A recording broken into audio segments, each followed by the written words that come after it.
Welcome in, everyone. We are back with another episode of I Was a Teenage Exocolonist.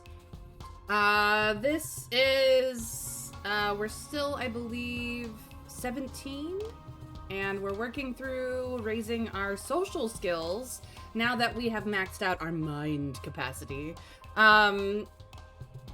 I'm not entirely certain where the plot is going next, but we know that at 19 the game ends spectacularly. So, one way or another, we're gonna get through this. It is early dust. We are enlightened. We've been working on these socials. Do we have... we have a cake. Okay, so we still have cake for Jerk, and we've definitely given Annie her birthday present, because I had 2 of those. So I think I've talked to everyone. This is new, though. I don't really care for aliens, Mars says, examining her nails. Why would I? Humans are far more interesting. And if the aliens are so cool, why don't they have cities already? She tosses her hair. Checkmate, aliens. That's a new one. That's new out of her. We are stressed. We're stressed. Let's get a hug. Yep, she will definitely be back, Rex. Yeah, we're getting a hug. It's always good to have a hug. We were doing... Can we flirt with you again? No. She's just indulging in a bit of coffee now that she's used to it. We were doing tutor the children for reasoning and empathy. We could study humanities, which is all social skills, but it's pretty low social skills, I think.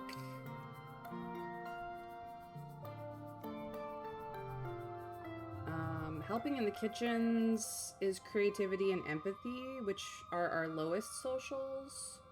We almost have persuasion to the next bump, though, so that is definitely dealing with Governor Alum. I think that's what I was going for, was definitely get that persuasion perk. So we must assist the governor for persuasion. 19 or 20, depending on details, as I understand it. How am I doing today? I'm doing all right. I'm here. You know, I'm only a few minutes late because the bed was comfortable. But, you know, it's all good. We here. Most of us are queer. It's all good. Let's see here. It is time to assist the governor again. This one again, really? Okay, well, let's see here. Yep, I've read this one, I'm not gonna read it again. But the Helios thinks he's entertaining. We're back to social media. We're not entirely sure if that's his strategy or whether he really is that vain. I'm gonna bet on the vain part. Oh no, stomach problems. Be nice to your tum-tums. I would suggest lots of hydration and toast. Just plain old toast. To help settle things. And soak up whatever is making it feel so bad. I do hope you feel better soon, Plague. Oh no! We're going to talk him out of this nonsense. We are going to talk him out of this nonsense. Mars throws us under the bus, but we are going to convince him to try something else, because dear gods, no. See, we add to our colony defense every time we tell him, hey, you should try something else. We're still too traumatized. I either have plain toast or like plain crackers. Yeah, either of those would do you well, Plague. Unsalted crackers, preferably. if you can. Although the salt might help you keep keep hydrated better, but it might upset your tum-tums more. Welcome in, Olivia E-Girl. Thank you for the follow. Yes, welcome back to Vertumna. Thank you, Broccoli of Dawn. Nice to see you again. Welcome in. I should check for the total colony defense. I'm not entirely certain I have access to that stat outside of, like, the end of the year. Whoops, wrong. The end of the year.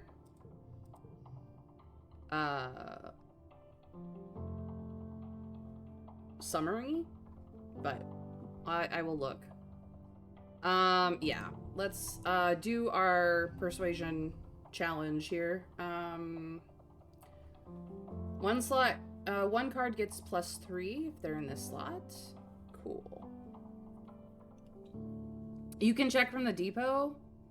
I mean, I can check the board, but it doesn't actually tell me what the level of defense is, I think.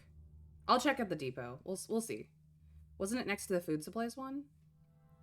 Yeah, I may not be able to get the actual, like, number until end of the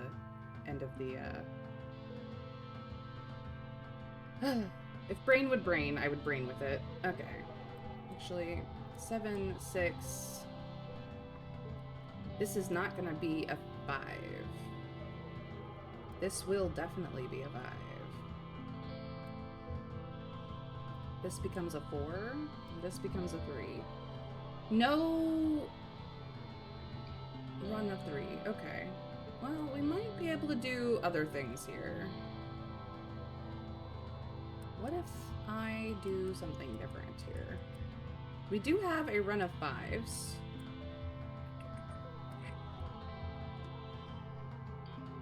We could do this.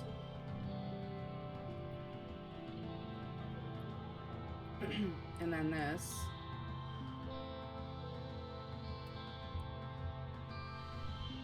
That super cools it. But it doesn't get the stress thing. I like the stress thing. And this doesn't stay a 5. This becomes a 4. We could try other things. Let's see here. I put this here and add this. Okay, that needs a 6, but if I move this one over, it becomes a 7. So that's a problem.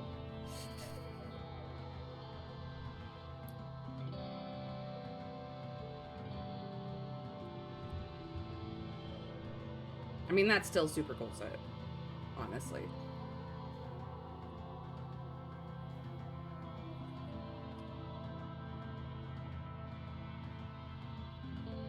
Would it be better to do this, though?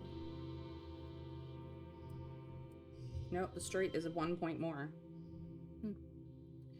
Alrighty. Well, that's, I think, the highest super goal. I could click this button, but I don't care that much, so. I believe it is 10% security in the security reading per point in security. I ain't a colony defense doctor, though. Well, I will look. So, we got the persuasion, but not quite the bump. So, we're gonna have to do this again anyway. Yeah, I was like, I'm pretty sure I did all this before. And it's true, because we tried to save right before Vertumnilia, so. Here we go.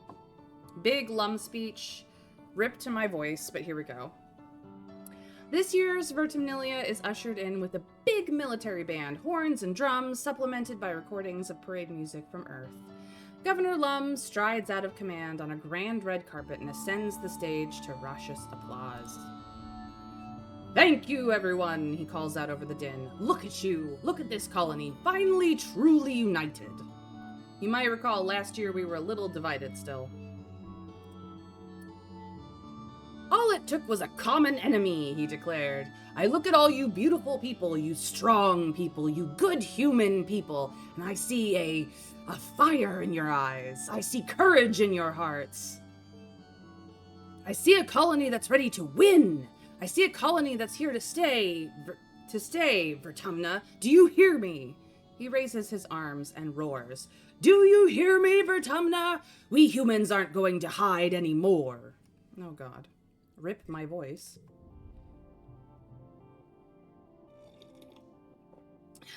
Lum gestures for Security Chief Rat to join him on stage, then continues.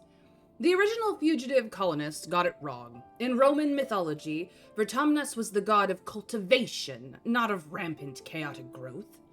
He clenches his hand into a fist. We need to clear the field before we can plow it. Vertumna won't be safe for human life until the aliens are eradicated. Yep, he is a scumbag. I know, my loyalty to the colony is very loyal, but I'm not loyal to Lum, Plague, just the colony. There's a difference. His hand clenches into a fist. Oh, no, I already read that. It helps if I keep my place, huh? Rhett crosses his arms and nods his agreement. Maybe there's more to this plan than Lum is letting on. Lum descends from the stage and does a receiving line of handshakes and fist bumps. In the vacuum left by his presence, Chief Administrator Seek takes the podium and clears their throat. Ahem. I want to announce that this will be the last year for that festival contests will be held. What? A sound of protest rises from the crowd, and near the front, Lum just shrugs theatrically and mouths, not my fault. Seek looks down at him pointedly and then continues. This war will use our colony resources at a tremendous rate, including the most valuable, time. Lum takes the stage again and soothes the crowd. I do have some good news, he declares. Starting today, the colony is going to be granting requests from people who want to have children. So in lieu of festivities, we have sex.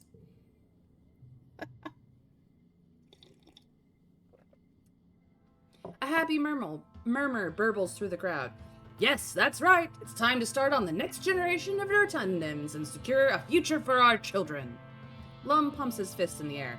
Humans! Humans! Humans! I do not like this guy. Frankly, I do not like this guy. The colony doesn't deserve your loyalty with your parents dead and these fools in charge. I mean, to be fair, most of the administrative staff is still the Stratos people, Plague.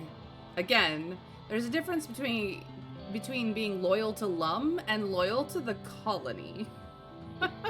Oh great, he's planning on replacing the casualties they'll suffer in this war on the entire ecosystem. Yep.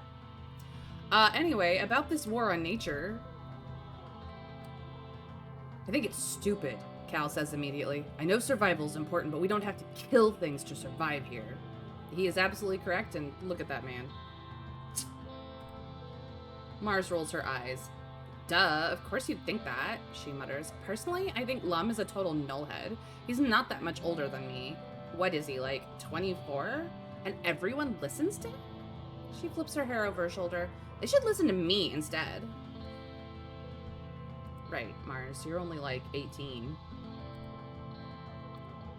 No, she's only she's early wet, so she actually turns 18 late this year. Finally, you're all called to participate in the games. The last ones, maybe forever. If this war on nature ever ends, you'll probably be an adult.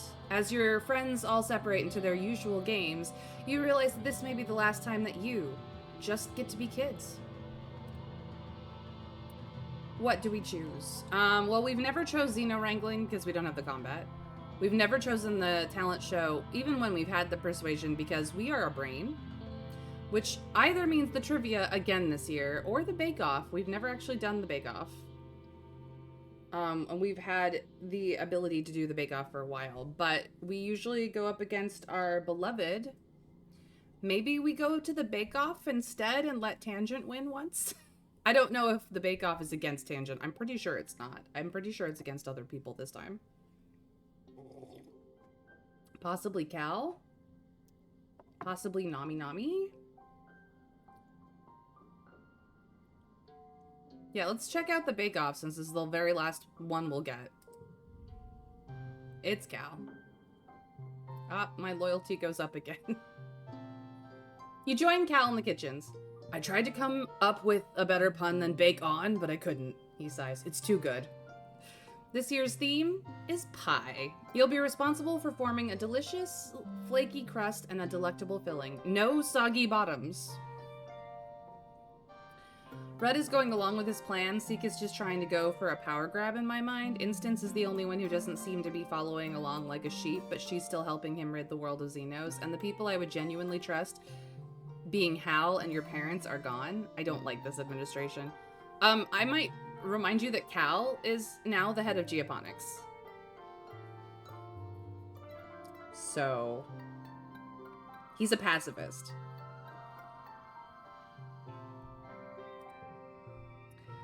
Cal sits up straighter. Wait, I've got it, he cries. Let's see who has what it bakes. Cal. You've got some brains in that head of yours after all. This is going to be a hard organizing challenge, but we are prepped for the mentals. And this one gets +3. Okay, okay. Then we got mostly not blue cards. Strange. Well, I can...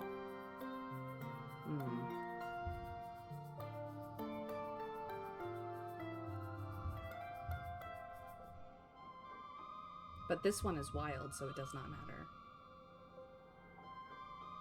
But I don't have a 3. But it can be a run of 4s. My goal is a 93, though, but this is like a rough round with all of these non-blue cards that I have. So...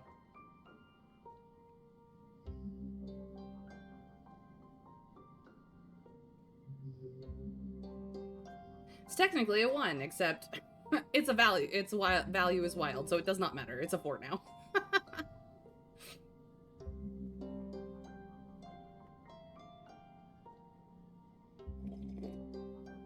No, it is not that hard to make good pie crust. Hey, Allison, welcome in. Of course you like Cal. I like Cal. Everybody likes Cal, except for the assholes who don't. You know, Cal and Rex are surprisingly very klutzy around the Helios soldiers. Alright, good enough. Now we're getting more blue cards, which is good. Let's try to get rid of some of these red cards then.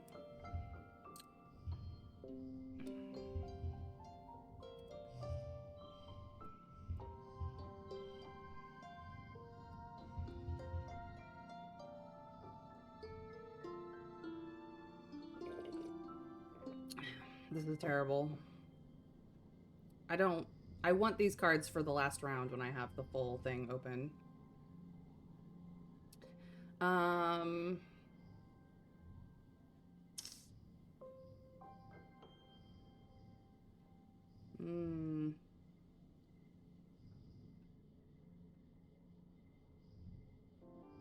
could do this and just kind of give us a pair of 5s as well. That'll help a little bit. Next round is going to be the round that makes or breaks us. So, what we can do here is 9, 8, a wild, which is a 7, and then a 5, nope, a 5 here, and then this one, which makes it a straight with 2 pairs and a flush 10, which will give us the win. Doesn't give us a super goal win, but does give us the win. So you have a straight 10, because this wild is a 7. And then you have a pair of 8s and a pair of 6s as well, which gets a little boost from our hot eye gear on top of the plus 10 for flushes of being all blue cards.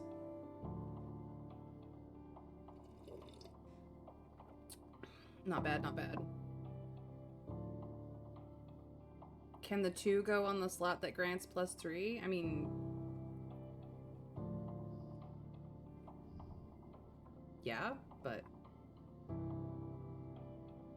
Your absorbent brain card isn't any use now? You've maxed your mental skills? Yeah, it's not. Well, it gives +1 skill on, so if I put this in here, mechanically, it gives an extra +1 to this. It is a base 0 card that gets +1 for the fact that we get a +1 to all mental blue cards anyway. And, it just gives an extra point, but like this particular round, yeah, it doesn't matter which one I use, strangely. No, this is the higher score. So here we go. That's a win. Oh, that was last round? No worries. I was like, I can put it there, but it's not very good.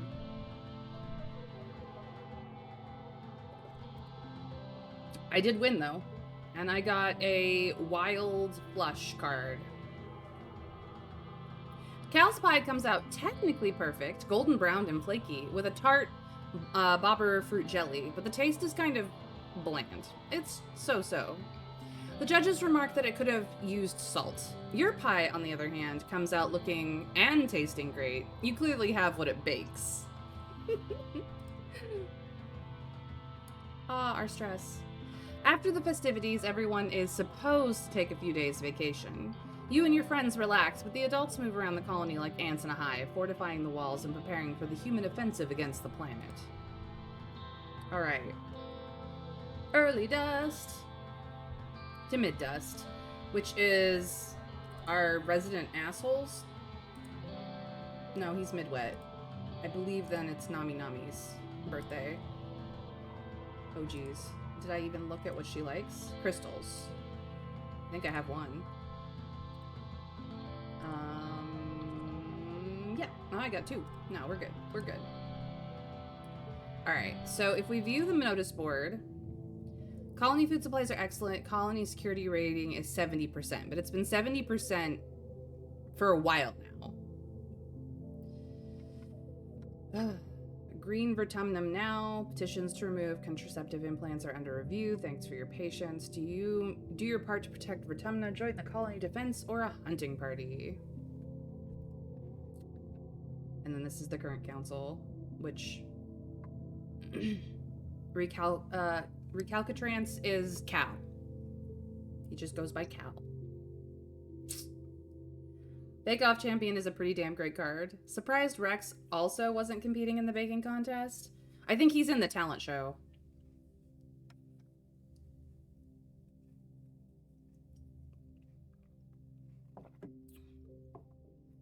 I'm actually surprised that Annie isn't in the Bake Off because she loves food. Forget Dis drops out once he shows up. Yeah. Not that we've ever done the talent show. But yeah, so...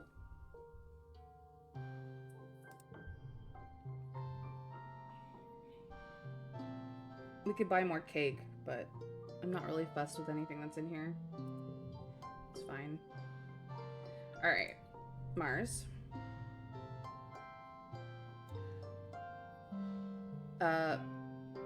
Mars is doing self-care. Good for her. We've read this one before. Rex, I need a hug. Yep, we're all hot now.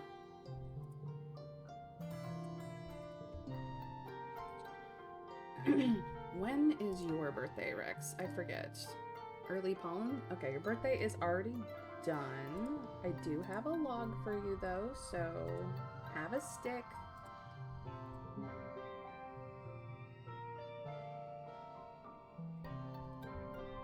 The goodest boy gets a stick. Oh, and that procs. We must have finally given him enough sticks to build his bar. That's fair, Trav. Annie does love eating food, but you would think she would learn to make it so she could eat it that much faster. I just think it'd be a hilarious stoner touch. I love all their final art. I do too. They're very pretty, all of them. You spot Rex carrying supplies and big pieces of wood into the construction site at the end of the lounge, the future home of his bar. He waves at you, well, as much as a wave he can do with his arms full of mushwood. Hayla Mayrin, he calls out to you. Things are gonna be great in here thanks to you. It'll be done in no time. You take a look at what you can see. Rex has kept it all pretty well tarped up and hates letting people inside to peek, but you can tell it's big. Perhaps a little too big? Ambitious, maybe, for a first solo construction project. But Rex has a lot of help from his crew and from the whole colony. He'd have to be able to find enough wood. I'm sure it'll be great. Rex comes over to you and slings you into a one-armed hug. Just seeing you makes me super energized, he says. I can almost hear the music now. That's right, bar's gonna have live music. You know anyone who plays an instrument? I'm gonna work double time to finish this place. If you want help, bring me all the mushwood you can find.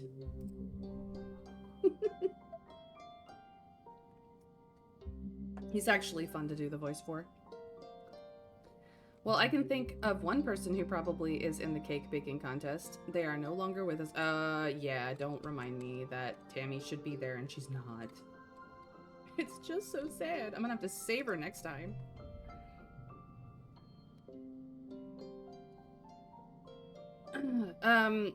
Rex is still trying to get Cal to realize that burying the bone is an innuendo.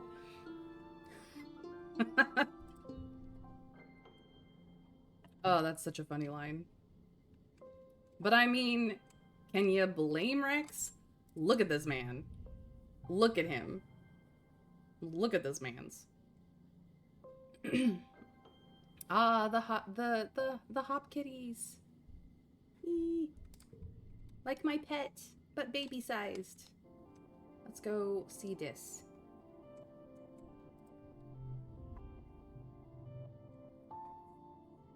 Dis takes a long pull from his canteen, rinses his mouth out, and spits. If you drink too much before you go on a run, you get sick, he says. Learn that one the hard way.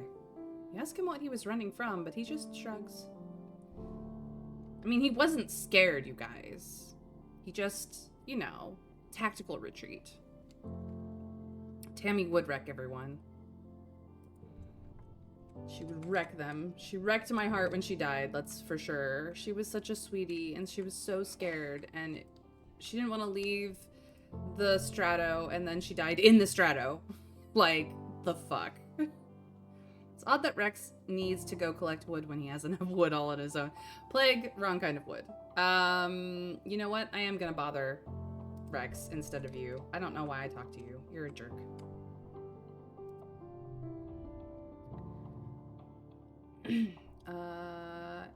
Hey, what's up? Not much, Annie. I hope you are doing well. You feel the weight of a pair of eyes on you as you approach Annie. Looking around, you see Vase staring at you with a suspicious expression. Hey, Mayrin, Annie says, greeting you with a smile. What's up?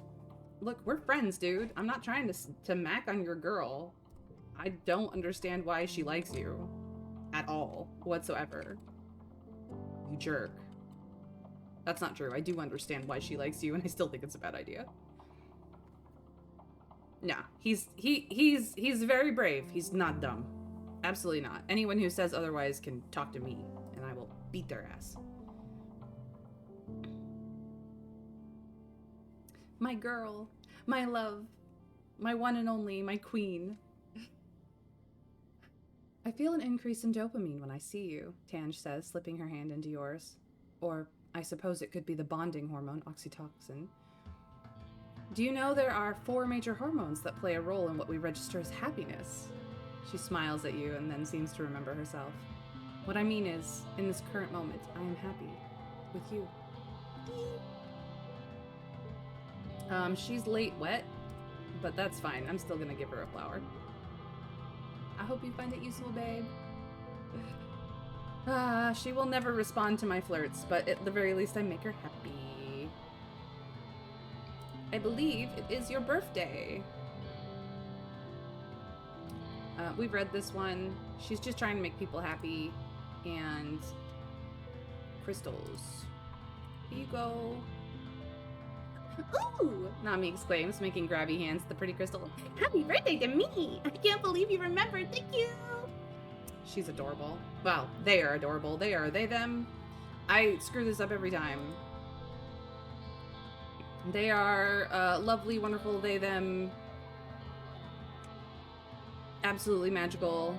I think that's everybody. Yeah, talk to you, talk to you, talk to you. Yep, that's everybody. Back to dealing with Lum. Humdrum. I am running out of gifts, though. I will join you in beating their ass. Nobody's allowed to say my diss is dumb. Absolutely. Nobody's allowed to say you're dumb either, like Dr. Man. Just FYI. Just for your information. To the persuasion!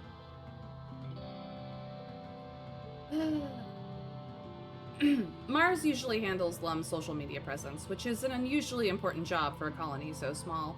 Lum really cares about his image. You think it must be part of his strategy. If people think that they alone are frustrated with a leader that everyone else seems to like, they're less likely to voice their discontent. Seems a little dishonest, though. You've seen Lum's holo message inbox and joined him on some of his excursions to speak to the people. You know Lum isn't as well liked as he makes himself out to be. Ugh. Ugh. And Nami's enthusiasm makes whatever card next to it a wild. Which is cool. This is a social, so we kind of want this. Our stress is under 50, so this stays a 5. Awesome. What if I do this? Got 5s across the board. This becomes an 8. So actually, I might want it over there and then do a 5 like this. And super goal the crap out of it because that was easy. So we have a 4 of a kind here. We have a flush 4 and a flush 3. Easy peasy. Just, you know, a cash 50 super goal. No big deal. Personally, I think that's just a bonus for Lum. The main thing is that it stokes his ego to be bigged up all the time. Yeah. He has quite the ego. Please somebody kill him. Please something kill him. Extra kudos perk. +1 kudos every time you receive kudos. Okay, cool. I get more money now. Nice. Alright. Which is closer? Empathy is closer. We can do... Yes, thank you. More kudos for me. Now I too can become rich. Why am I not talking to people? May, what is your damage? She still does not care about the aliens, but I can share some goss. Some hot goss. Let's do it. Mars' eyes go wide when you tell her you know something she doesn't. Impossible, she exclaims. I am the queen of knowing everybody's dirty dirt. Try me. Oh, but then we dish. When you're done sharing your gossip, Mars is speechless. What? Really? She gasps, holding her hand to her chest. No way. That sounds like it came straight out of a holovid. They really said that? She shakes her head in disbelief. Wow. Thank you, Mayrin. Mars.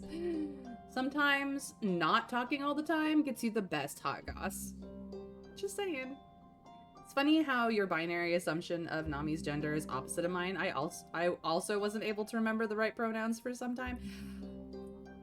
Nami strikes me as a very girly they, them, which is not a problem. And I could see people seeing boyish they, them as well. Like, absolutely. Dragon! Hi, Dragon! But yeah, I also have an ad break coming in like 30 seconds or so for those that it's still relevant to. My first AMA with May. Oh my goodness, Plague Dr. Man. Thank you so much. How did I get to be so awesome? That's a good question. I don't know. I'm glad that you think I'm awesome, but like there's no rhyme or reason for it. Probably, I mean, if my real stats were being reflected by this game, empathy would be maxed. Persuasion would be about where it is now. Creativity would be at least one perk in, and bravery is about the same. Reasoning and organizing would be maxed, but engineering and biology would be about the first ones, and toughness would be zeroed out. Perception would be where it is. Combat would be zeroed out, and animals would be where it is. Those are my real stats, so... Yeah, Dragon, you were very intense last night at game, which is not bad, but like... Woo! You were going through it in your character. I would like to remind you just a teensy tiny bit, Dragon, that Humblewood is supposed to be, you know, Robin Hood and Little John walking through the forest, rather than, whatever anime, intense, like, hardened badass Hugh went. So, you know, Robin Hood and Little John are very much badasses, but they are also goofy boys. Goofy boys.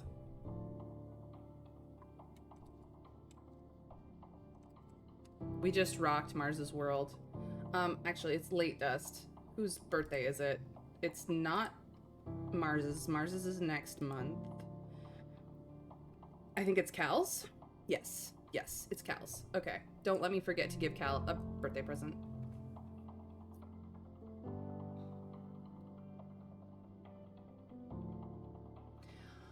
Oh, sorry, Dragon. I just was reminding you that the Humblewood setting is supposed to be Robin Hood and Little John walking through the forest, not, anime badass, like, grizzled warrior, which is definitely where Hugh went. Dragon's character's name is Hugh Man, by the way, which is awesome. He's the trash panda. It's the best. I love his character. But he was in character last night. Oh boy. Grizzled warrior, definitely. Oh yeah, and I'm empathy, persuasion, and creativity girly. Shit, strength stats other than animals, and good reasoning and biology. That's fair, that's fair. Welcome back, Dragon. Welcome back. Don't worry about it. You can catch the VOD if you really care. I need a hug. Always, Rex. You give the best hugs, come on. Do you think Tangent hugs? Let's be real. Please, you are my hug man. Okay, let's give the birthday boy his present.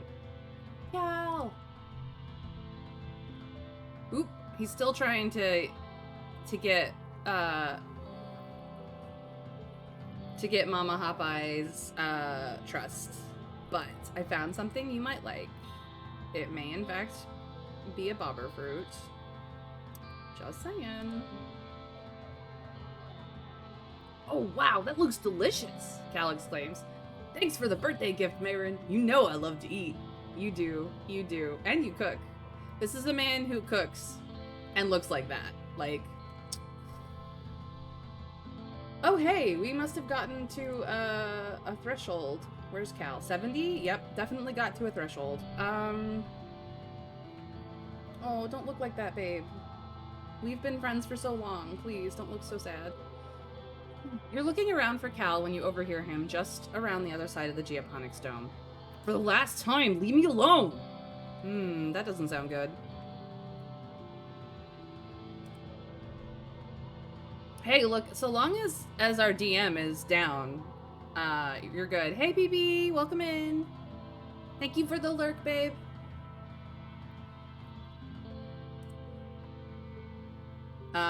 You're absolutely fine, Dragon. So long as the DM is okay with it, like I'm fine with it. You might want to reach out to Aries character or Aries player and be like, this is what I have in mind. I hope that's okay. Just make sure that consent is involved with everybody.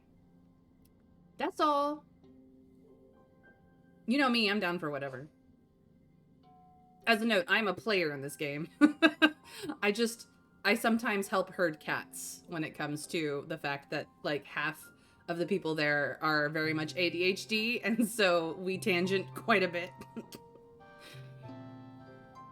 I love the idea of, instead of having a side person, which some people have, where they purely do sex, but instead having a hug man where you just get all your hugs. I feel like relationships, especially in the American culture where I live, which is unfortunate, are less sex or no sex kind of binary, and more of a everybody's comfort levels of what their particular love languages and their social, mental, and physical affection cues are different, and that you should definitely calibrate that on a one-on-one basis, period, across the board, for all relationships. Familial, friendship, romantic, etc. Like, all of them. That's just my theory and thoughts on that. Cal is totally my favorite. Too sad I wasn't able to romance him in any of my 5 playthroughs. Broccoli, he's totally romanceable. It's just kind of hard to get to his romance. I've literally only flirted with him once. You have to basically just, like, always focus on Cal, I think. I need to do his run, though I'm considering being a bad person and getting some candy and making it easier on myself. That's fair, Allison, that's fair. You get closer and find Cal facing down Rhett and Vase. They've cornered him, their body language calm and relaxed, while Cal's so angry he's almost shaking. I have warned people not to piss this man's off. He is a pacifist. This man's will only decide to get violent when cornered and in need of survival, and then he will not hold back. Do not snap him. This is bad for you. I would love a hug, man, not gonna lie. Like, who... Not everyone likes hugs, but for those of us who absolutely need hugs, like air to breathe, I feel you, Plague. Thank you for the lurk, Dragon. Hearts, hearts. Cal, please listen to us, Rhett says, spreading his hands. We're not here to conscript you. I can't force you to join the army. All I'm saying is that I need good, loyal, strong young men like you out there on the front lines. Rhett smiles. You're a good boy, Cal. I admire your passion for peace and your dedication to fighting for it. That's why I'm here, asking you to help me protect the colony. Protect the colony? Cal spits. Such a lie. You're not protecting anything. You're just slaughtering defenseless animals in their homes. It's disgusting. Hey, Vase retorts, taking a step forward with his fist raised. Show some respect. I cannot do all 3 of their voices at once. This is horrible. I'm not that versatile. I'm just an amateur voice actor here, and I never get paid for this shit. Come on.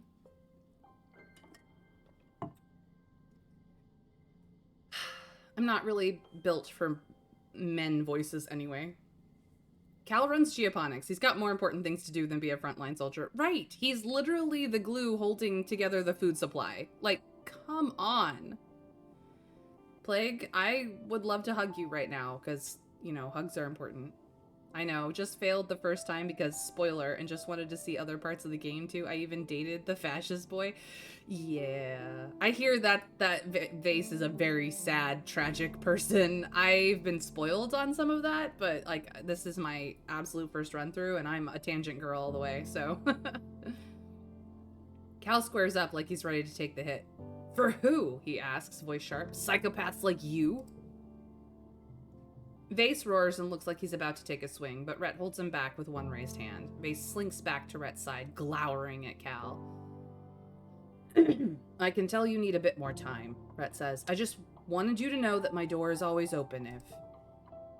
Get lost, Cal says, cutting Rhett off. Rhett looks surprised. Not interested. I never will be. Vase looks like he's about to lip off again, but Rhett speaks before he can. All I ask is that you keep it in the back of your mind, Cal. When you come around, I'll be happy to talk about your options. With that, they leave.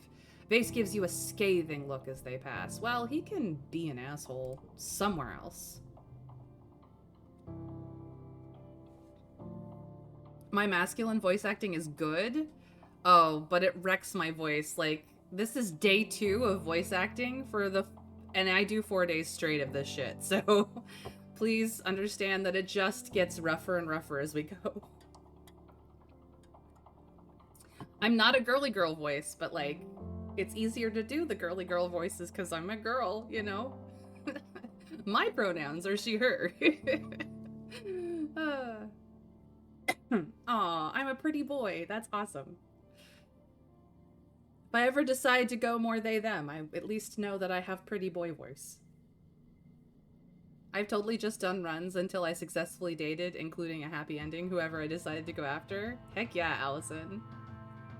Thank you, you guys, but I assure you, this is rough. Getting the differences between 3 male characters is not something that is easy for me. So, the fact that you guys appreciate my efforts means a lot. Thank you.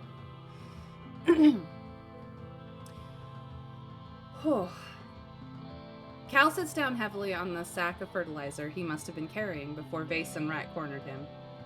This isn't even the first time, he mutters, his face in his hands. They're really dead set on getting me to join the hunting parties. I told them I don't want to kill anything, and Rhett was like, it's okay, you can just tell us how to kill them. He looks up exasperated, like that's any better.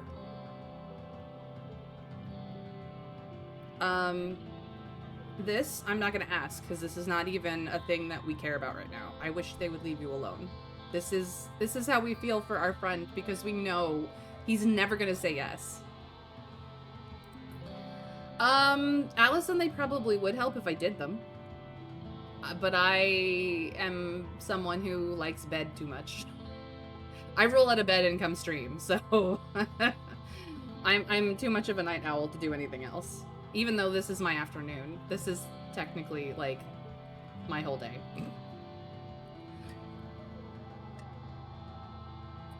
I know that it's probably damaging to my voice that I am doing this on no warm-up, and I should probably not, but I don't actually do voice acting all that often. It's usually for games like this, and I don't do it for every game that I have the prompts to do voice acting for, so there's just some where I cannot help myself, and this is one of them. Any of the Monster Proms also, I tend to do that, but Monster Prom is sort of a group activity. I've done it solo, it's rough. But like if you have more people doing different characters, it's so much easier. It's so much easier. Honestly.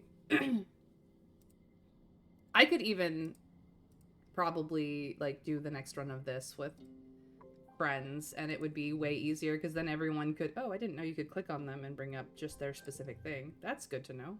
I don't know how I missed that before. It's just I don't have other friends who are willing to be on stream with me to do it with at this time slot. Everyone works, you know? I have similar voices to you as you do for the characters, but I make Dis a bit more quiet and emotionless, even though my boy is very emotional. Big mood. As someone who gets up at 7:55 for their 8 a.m. remote job, that's how I and friends do Monster Prom. Exactly. Allison, you understand. Sleep is just too much. It's just too good. Like, I love sleep. Anyway, back to what I'm reading. Me too, Cal sighs. They have a real messed up idea of what it means to serve the colony. Like, who do they think grows their food? Ghosts? Cal picks up a loose thread on the sack he's sitting on. Man, this whole war is light speed stupid, he mutters. Lum and his people come crashing in here and they think they run the place because they have bombs and guns, and nobody stops to think that, like, maybe we're the invasive species here? We do have... Well, it is an interesting philosophical concept to say we have the right to live here too. We are the invading aliens. Period, the end. What can we do about it, though? A lot. Like, this is a dumb question. We can do a lot about it. What we are doing currently is not the right answer. We need to live in harmony with nature is the answer that, or the statement that Cal will agree with most, of course. Wait, ghosts don't make your food? Who's making it then? Plague, I hate to break it to you, but people are? People are. But yeah, Allison, if you ever want to hear me do more voice acting, I do have a whole Monster Prom playlist on my YouTube that you can see me do solo runs of Monster Prom with just my voice and see how ridiculous I sound over time.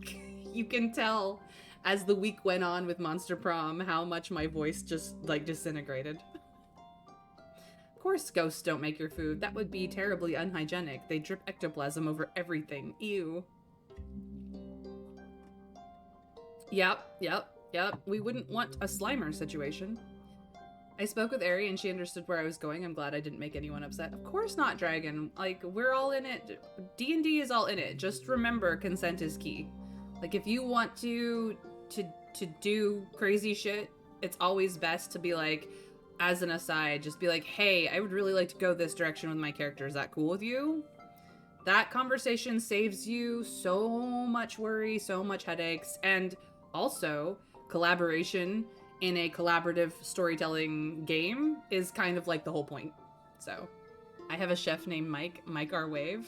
Nice, Allison, nice. I want to hear your Zoe voice. The playlist, Plague Dr. Man. It's exclamation mark YouTube in the chat if you're not already subscribed to my YouTube channel. Just saying. I need to live in harmony with nature. I'm glad you agree, Cal says. I just feel like we just showed up and plopped ourselves right in the middle of the food web, Cal continues. And we didn't even think for a second about the chaos that would cause on the ecosystem. We owe it to this planet to do our best to try and understand.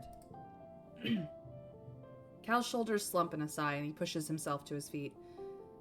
Man, I wish I could still talk about this stuff with Annie, he says, slinging the sack of fertilizer over his broad shoulders again. You can see why Rhett wanted to get him in the defense force so badly. I miss her, Cal admits. I miss that we used to be so close when we were kids. He shakes his head. But she's gone all human supremacist now, and I just can't stomach that, you know? Hey, believe you me, I think she's doing the wrong thing too. Cal, I'm right there with you. I'm not even all that good friends with her, but I agree. 100%, Cal.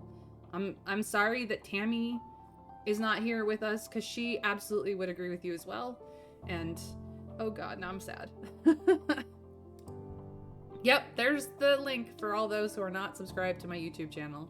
It's free, and all the playlists are there. All of them. I have put them in handy-dandy, easy-to-find spots. So, Monster Prom, all of my Monster Prom content is in a playlist. You can just throw it on. Cooking, cleaning, trying to get to sleep even, if that's what helps.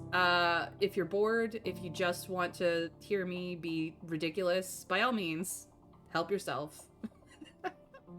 Technically, you crashed, not plopped. Much more damaging. Yeah, we, like, crashed into the planet, then started changing the area that we were in. Like, we are the alien invaders. Period, the end. We are the evil.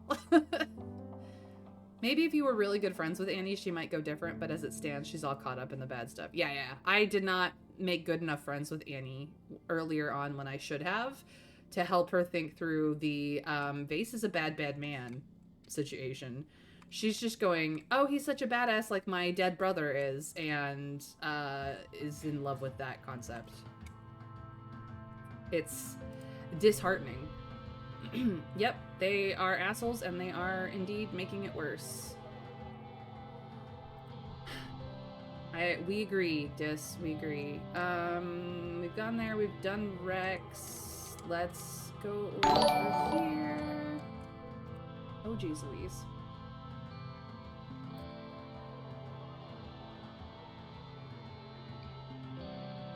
I believe I got a subscription. Thank you.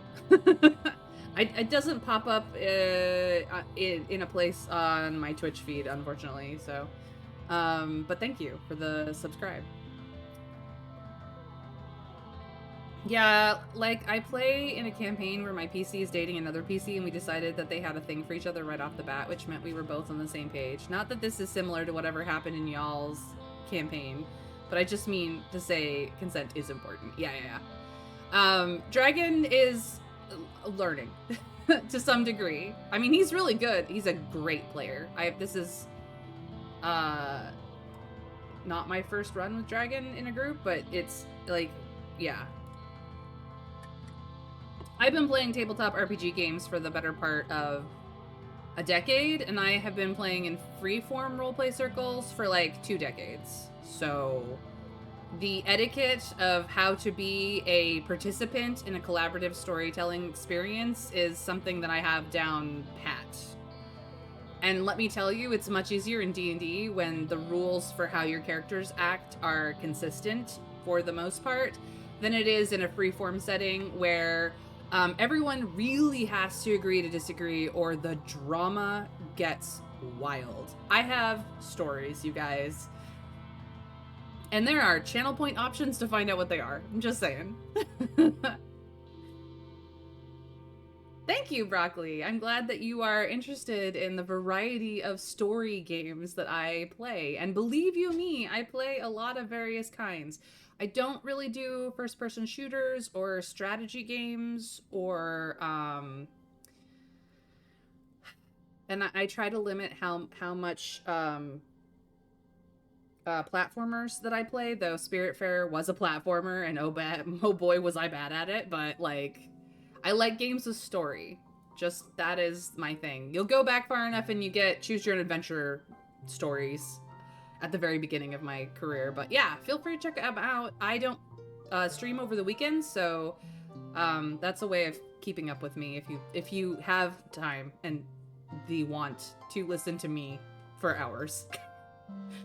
Let's say it's more of a murder hobo without meaning to be a murder hobo situation. Yeah, Dragon, I know where you're going. I know where you're going. It's cool, it's cool. You know me, I'm down. I've been playing them since I was like 11, so yeah, a decade. Don't worry, man, everyone's done that at least once. Oh yeah, we all start out as murder hobos. Let's be fair. Nami is playing a game on their hollow palm, but they look up and give you a big smile. Hi! What's going on, Aaron? I'm just killing time. I never get tired of digger dog. They are so cute. Like, far too pink for my tastes, but very cute. I will never date Nami because the pink, oh god, the pink, shudder. But, I do like them. They're pretty cool.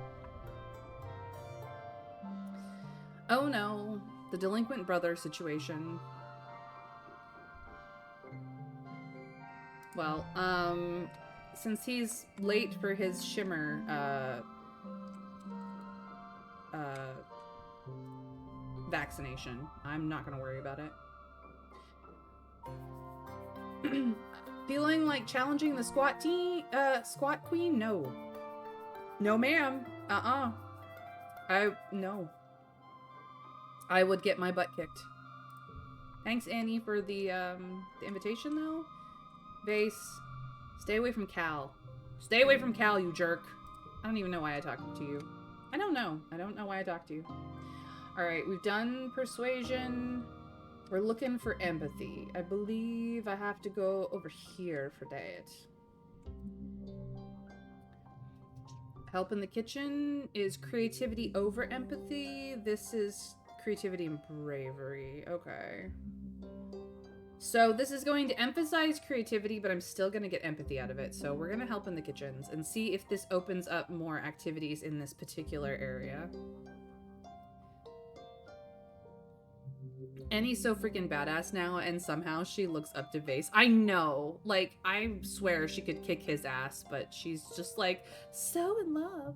It's absolutely nightmare. Let's go help Ann. Back in space, cooking involved programming ration machines and putting dishes on the Lasermatic dishwasher because water was too precious to clean dishes with. But now you're growing more real food and trying to figure out how to cook with it. The cafeteria kitchens are bright and full of good smells. There's always something baking or boiling or frying. You take a deep breath and just hold all deliciousness in your lungs. Chief Steward Anne knows known to the kids as antecedent, is in charge of everything in the living quarters, running the children's crèche, coordinating the cleaning bots, and of course, cooking for the whole colony. It's a lot of work, but she's good at delegating to all the kids she has raised here, including you. She's a big believer in learning by trying and doesn't mind if a few dinners are ruined in the process.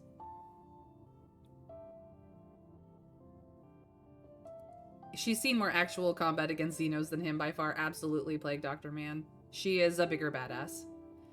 Well, about the narrative games, it seems you have played a lot of my personal favorites as well as commonly known great games that I haven't played.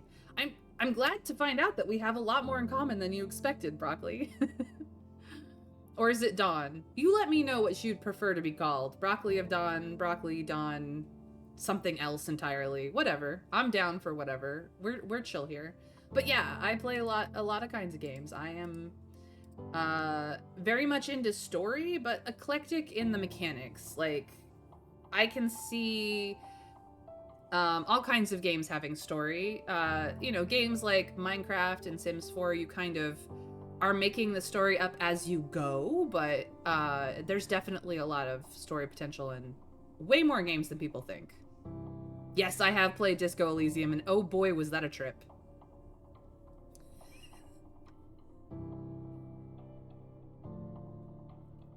In some other news, I might have a photography job coming up soon. Plus, I'm kind of working on a voice for a vampire character that I want to use on the stream, but I need some lines.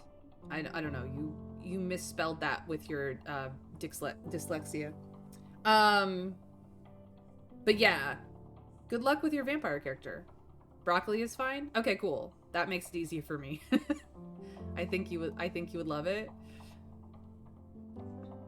I had a feeling that was lines. I am fluent in typoes.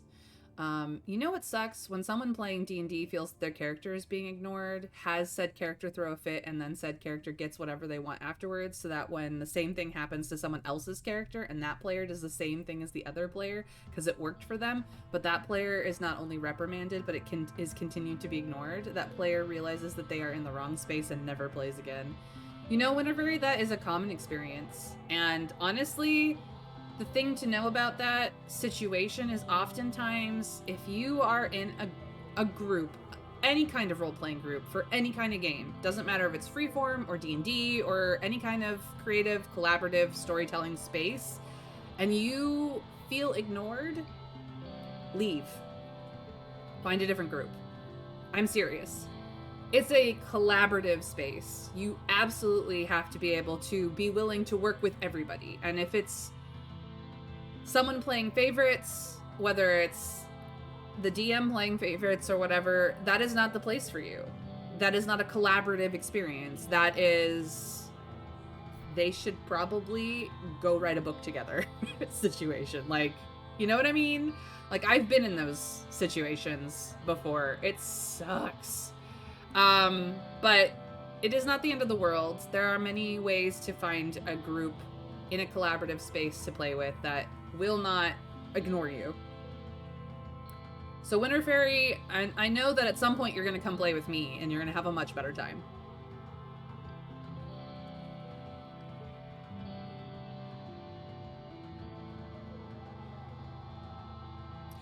Thank you for the hug.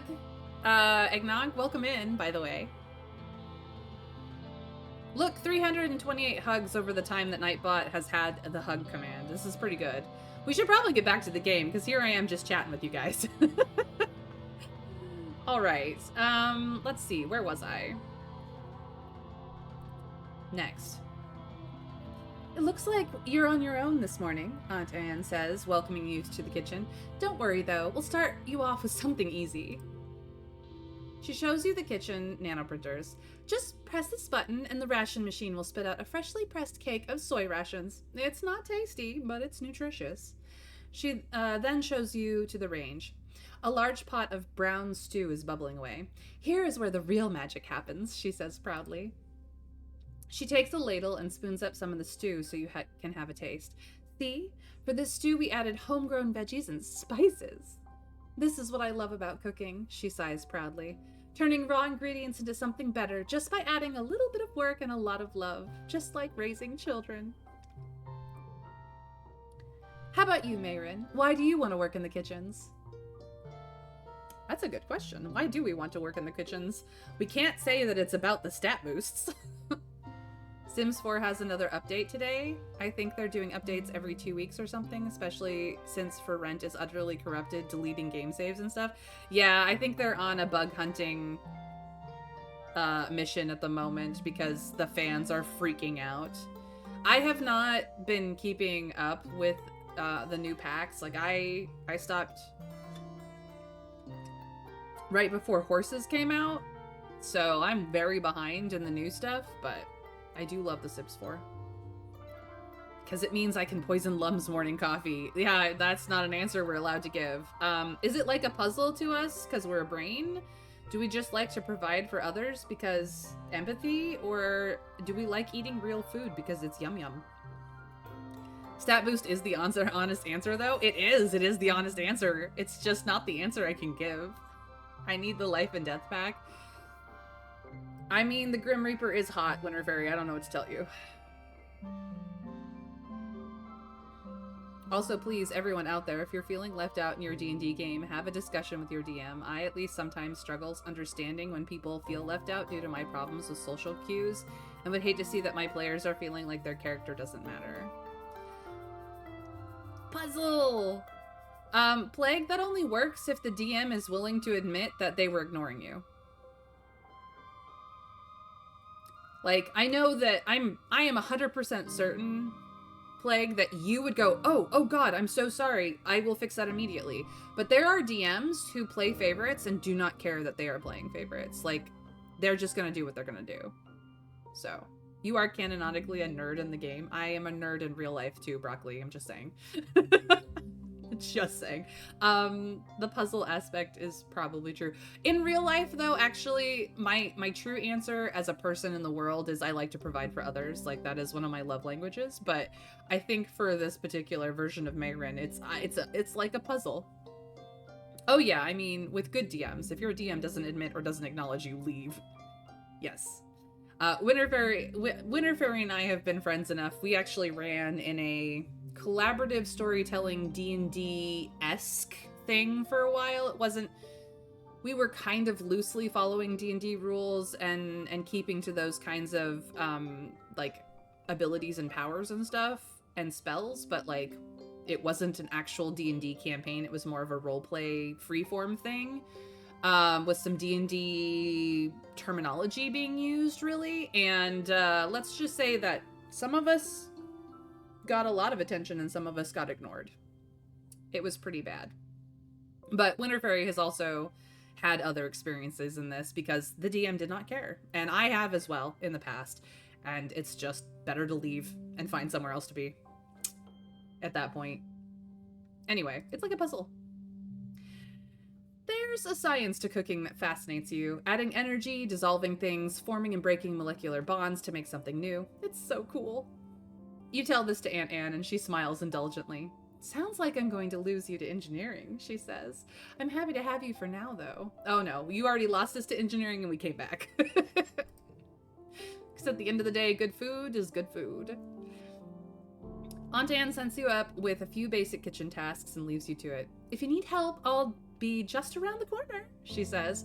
Or you can ask Congruence for advice. She has every recipe and method you could ever need, and she's an excellent teacher, as we well know. I would get organizing, except, it's maxed. You quickly have your hands full with the sheer volume of food it takes to feed 100 people. Workers from the canteen scuttle back to pick up trails of soy rations and pots of stew at regular intervals. Somehow, you keep up. You poke your head into the canteen at lunchtime to see what people think about the food. Seems they like it. Maybe you're cut out to be a chef. Let's get to work.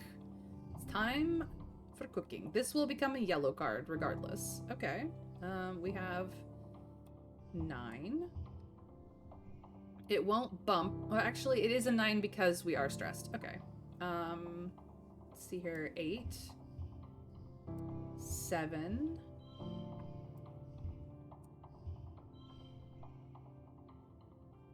I see.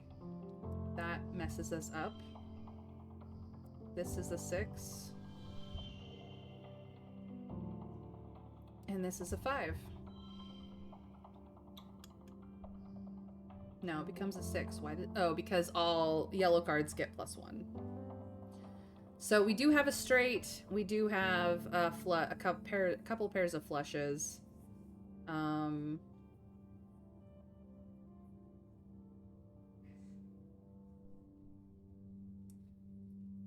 Yeah, I'm just gonna win. It's a super goal. We're gonna get, I believe, some creativity for that. Yeah. Bit of empathy. All right. It is now early wet, which means that it is Mars's birthday. The rainy season in fall. Babe.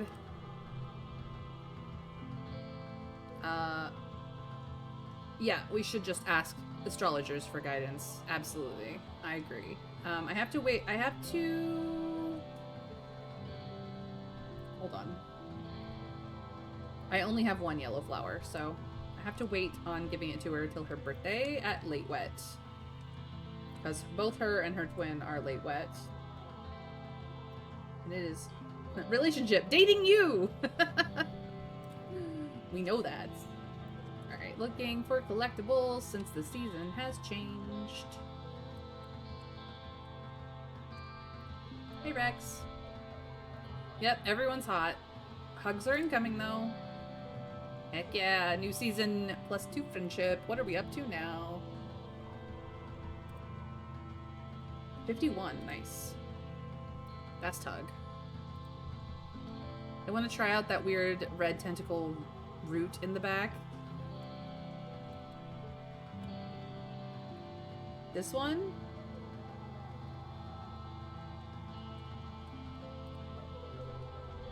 To be honest, you don't gotta give Tangent anything because she's at full relationship. You should anyway. I will on her birthday. I just don't have enough flowers to give her anything more. I have been giving her flowers, though, because she's lovely and wonderful, and I love her. Oh, Mars is doing self-care. She thinks I should take notes, but, it's her birthday, so I found something you might like, Mars. 5 relationships to 5 hearts. Let's go. I am the friendliest friend. The crystal is fabulous and you're gonna add it to your collection, huh? I knew it. I knew it. You do every year. Oh, and we've hit a relationship boost enough to get a thing because we're over 50. Mars is working in the depot today. You find her sitting on a pile of boxes, drumming her feet against them as she flips dismissively through a magazine on her holopalm. Every so often, she snorts at something she's read and rolls her eyes. Oh, hey, Mayrin, she says as you approach. Would you rather have really bad body odor for a whole day or have to spend the whole day naked?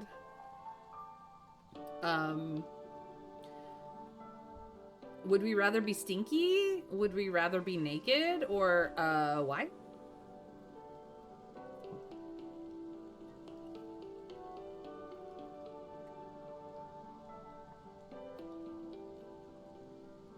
It was in the cafeteria? Oh, sorry. I missed the relevance. Probably it's delicious, though. Why? No, I'd be fine being naked. That's true, but I tend to be in the labs. I'd be fine being naked. Me too, Mara says. I mean, if anyone can still be fabulous with no clothes on, it'd probably be you and me. I'm reading some of the teen magazines from Old Earth, Mara says. You know, like fashion and makeup and dating and stuff. She turns to a new page and reads it out loud. Don't be afraid to use green concealer. You may look like the Wicked Witch at first, but don't click your heels and go home. Stick with it and you'll be on that yellow brick road to clear, beautiful skin. Mars laughs incredulously. What does that even mean? Interestingly enough, it's about canceling out tones. So I used to watch makeup videos on YouTube for a while. I got over it. I'm not a makeup artist. I don't ever wear makeup because no, thank you, no. But green concealer, depending on the tone of your skin, will cancel out to even out your skin underneath your foundation so that you do not look splotchy. That's really what it is for. There are multiple, like green, purple, and I think red, depending on your skin tone, is what is the most common of the, like, you wouldn't think it matters, but it does sort of situation, and it's very interesting science, honestly. I was fascinated by it for a while, but, like, I don't use any makeup whatsoever. I just realized the best thing about cosplay for this game, mostly being you can make all the little gifts and give them out to people. Heck yeah, Allison. Cosplaying Dis sounds really fun. He could be fun, especially if you figured out how to do your phone in his gauntlets. Like that one Pip-Boy that sold for Fallout a while back. Oh yeah, that thing was awesome. I saw pictures of that. Papa taught me to put on makeup because I wanted to be pretty like him, Mars says. But it was never like, cover up your blemishes, make your nose smaller, hide your scungy pores. That's all they ever talk about in these things. And it's like, was Earth fashion really about making everyone look as small as possible? What was wrong with them? Mars gestures to herself. I was the biggest kid the whole time we were growing up, and I've always been gorgeous. And that's not just my genetic enhancement talking. And I would agree. She is gorgeous, and now she's grown into herself, and she's even more gorgeous. Like, trying to be stick figure Barbie, not healthy for most of us. Curves are beautiful. And we learn her augment. Cool. Sometimes I think they should just have made everyone unable to feel shame, Mars says. Like, all these magazines talk about is how to fix your flaws or act different so people will like you. It's such a waste of time. Mars tosses her hair over her shoulder. People don't like me, they can flick off. I literally don't care what they think. Mars pats the box next to her and you climb up and sit by her side. The dating advice in these things is good, though, she says, flipping through a few pages. Like, my dad taught me about reproduction and stuff, but they got so squicked out when I asked how you actually get someone to have sex with you. She rolls her eyes. Teenagers on Earth were apparently very worried about getting boys to like them, Mars says. Like, look at this quiz. 10 ways to tell if he's super into you. Mars smirks and angles her hollow screen away from you. Ooh, let's see how into me you are, Marin. First question, do you have any cute nicknames for me? I love how one of her dads taught her makeup. I mean, she's got double dads. One of them is probably, you know, very, very, very fabulously gay. Rather than just, you know, everyday average gay. I'm not gay. I'm just bisexual. I don't know anything. We're disasters, all of us. I mean, have you seen her dads? They definitely know how to do makeup well. Oh, joy. This ought to be fun. Do we have any nicknames for Mars? No? That's fair, Mars says. I don't have any for you. Second question, do you get nervous around me? Nope. Not really.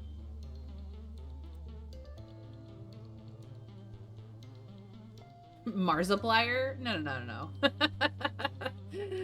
She's not like Markiplier. Yep. Oh, will she just stop talking? You're funny, Trav. That's my nickname for her. Oh, your nickname for her is Brat? I mean, that's fair. Winter Fairy. Not even a little bit? Mars says, acting like she's affronted. Last question. Do you go out of your way to see me? A little bit.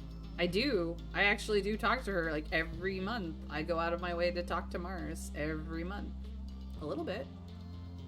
Aw, Mayren, Mars beams. I am happy whenever you come talk with me. Us sophisticated folks gotta stick together. Mars makes a frustrated noise and dismisses her holoscreen. This is so wimpy, she groans. What was wrong with Earth teens? If you want to know if someone likes you, just ask them. It's easy if you're not a coward. Ooh, upgrades. Although, also -3 kudos. Mars turns to you and leans in, bracketing your legs with her arms. You can smell her body lotion, light and floral, against the heat of her chest against your arm. She pouts and looks at you through her lashes. What about it, Mayrin? Do you like me? So we've learned more about Mars. Well, what's not to love about you, gorgeous? Wait, what? No, we're just friends. I like Tangent more. This is actually the truth.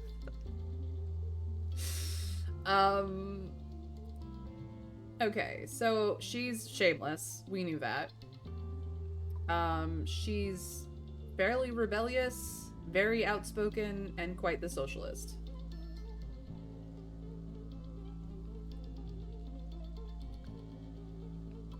Oh my god, so you're gonna flirt, right? Oh, just flirt with her. Tangent.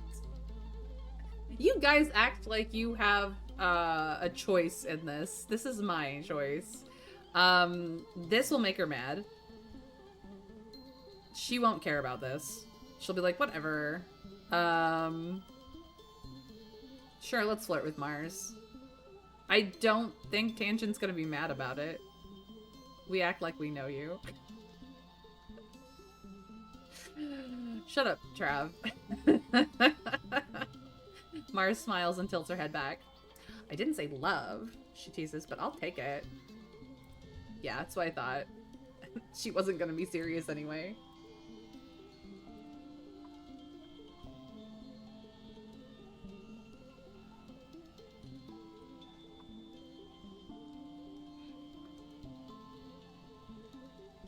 You do it as easy as breathing. I do. I'm a flirt. I can't help myself. It's the thing. I don't have a choice. I simply know you will flirt. I mean, if she becomes governor, always helps to flirt with power. Good point, Allison. Let's get on her good side while we still have a chance. Everybody's hot. Yep, everybody's hot. Incoming for another hug. His birthday's coming up, isn't it? Or no, it's next year. We do have log.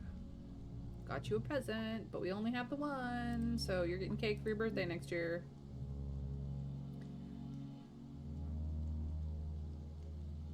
Nice. Alright, that's done. Jeez Louise. Vase can stare all he wants. I'm just saying hi. Why do I talk to you again? I don't know. I just do. I just essentially to see if anything new rolls up. New season, looking for collectibles. Don't see any in this area. Might be some over by Geoponics. Might be some up by Survey.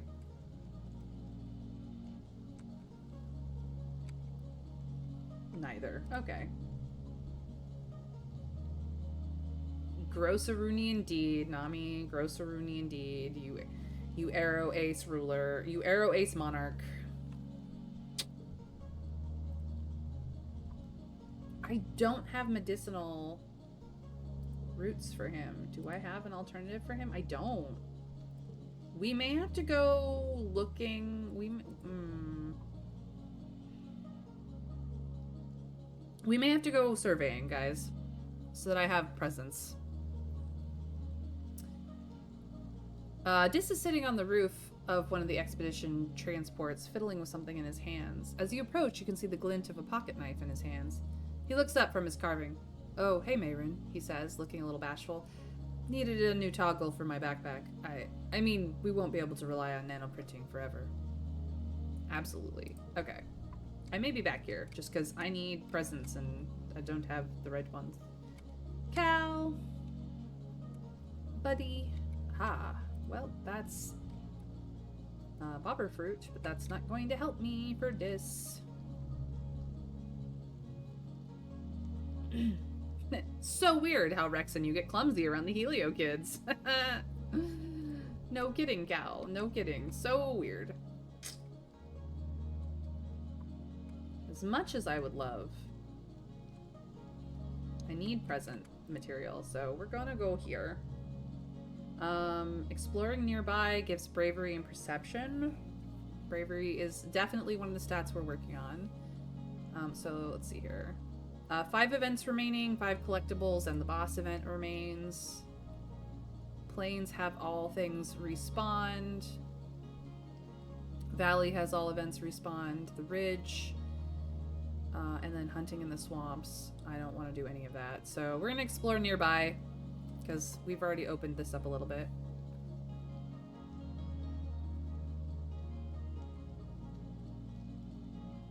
Can I say that what she would reply to you otherwise if you told her you like Tangent more? Sure, Broccoli, go for it.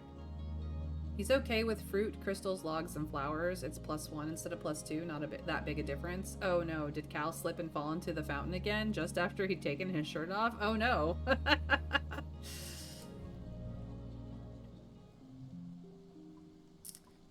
Alrighty then.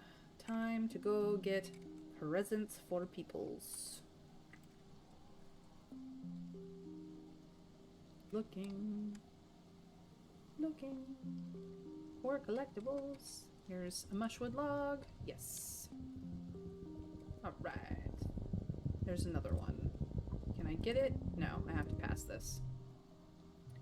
You spot a suspiciously regular mound of dirt. Maybe something is buried there? Could be dangerous, though. Let's poke it with a stick.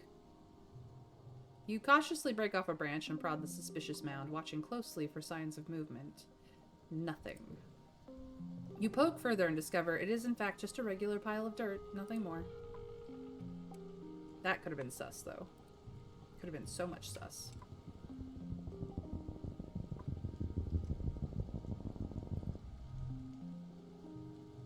Mars would tell you that she doesn't mind sharing. Oh, hey, Mars. Well, actually, she's pretty much into everybody, kind of like Rex, but for completely different reasons, so that makes sense.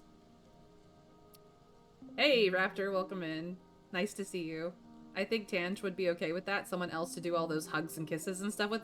Yeah, actually, I don't think Tange has it in her to do the jealousy thing.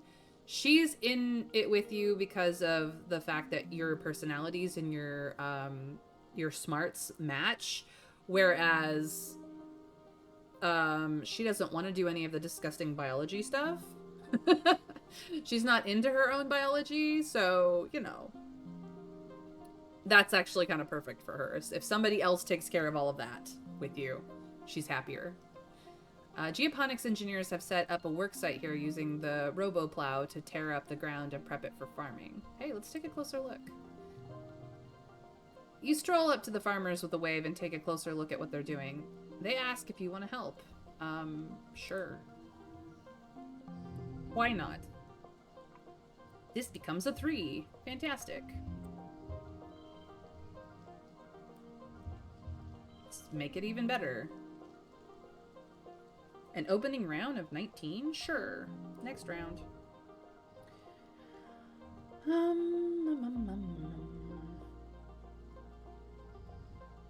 Well, we have a pair of 8s.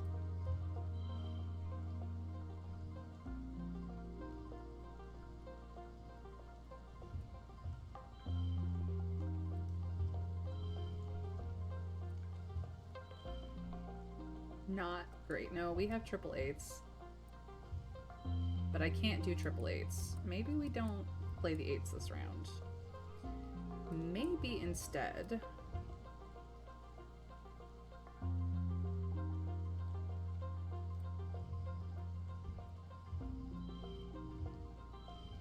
Why are you not playing nice with me?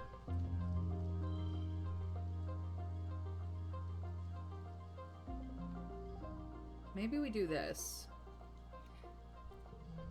And then just max it out of the park with 8s here.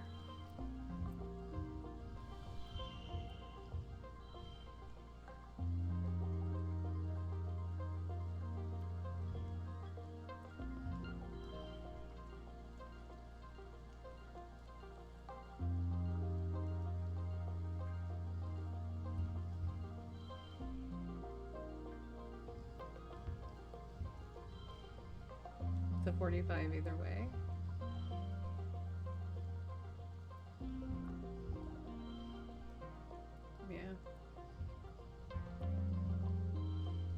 That's fine.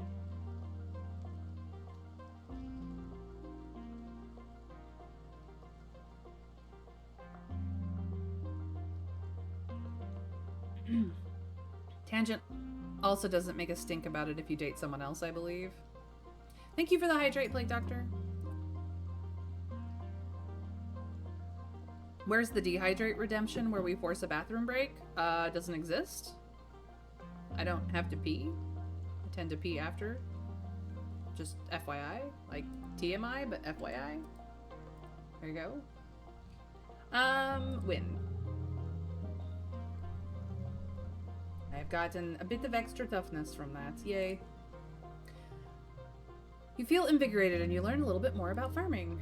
We're maxed out on biology. I didn't actually need to do that, but here we are. Can I get this log without having... No. I think we can do one more challenge after this. Ahead of you, the road curves to the right, and there's a steep hill leading off to the left. You bet there's a really great view from the top of it, but it's going to be a scramble to get up there. Hike. Oh no, more stress. You leave your pack in some bushes at the base so you'll be lighter on your feet, then start the trek. It's tiring and even steeper than it looked from the bottom, but some broad mushroom-capped trees provide shade. The view from the top is spectacular. You can see all the way to the colony walls in one direction and down to a little sawmill in the other. Then you spot it, the rock, the most perfect boulder you've ever seen, teetering right on the edge of the slope you just climbed up. It's almost as tall as you are and must weigh at least 2,000 kilos. But it's practically teetering there. You think with enough muscle you can push it over. I am gonna resist the temptation. Not today, Rock. Not today. I did not get any medicinal roots at all. But this looks to be... Was there a fork in the road? Oh. Well. You spent so many days and weeks exploring. Some days you feel like you've seen it all. Although you haven't gone very far from the colony, you have your favorite places and you're heading to one of them right now. You like it because only we know how to find it, it's thrilling to get there, or it's beautiful. What do we think, chat? This is the last thing that we get to do before we're too stressed and we have to immediately go back home. Why is May breaking her bathroom? I don't break bathrooms, thank you. There was a fork around the hill.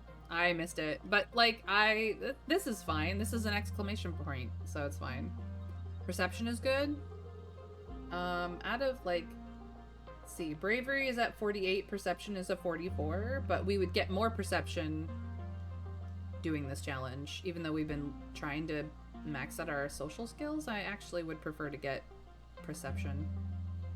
Sledgehammers are fun, that's why. Might be enough to push you to a perk. Ooh, good point. Let's go for the perception and get that perk. This card gets a +2. Nice.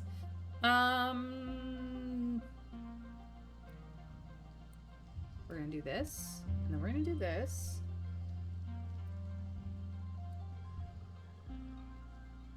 And then we're gonna do this. That's a pretty good opener for a goal of 60, to be quite frank. Alrighty then.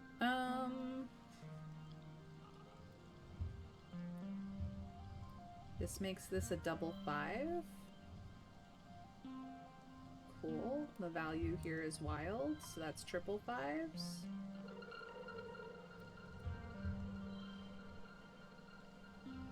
I could do... I don't want to get rid of any of that. This is fine. 21, and I got one more round? Yeah, we're gonna knock this out of the park regardless. This gives +1, 2 challenges. I can get triple 4s here.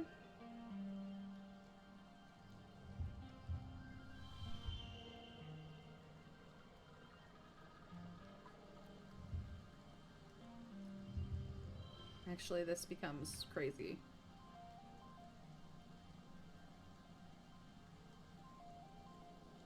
gonna go with that. It's super gold. We're good.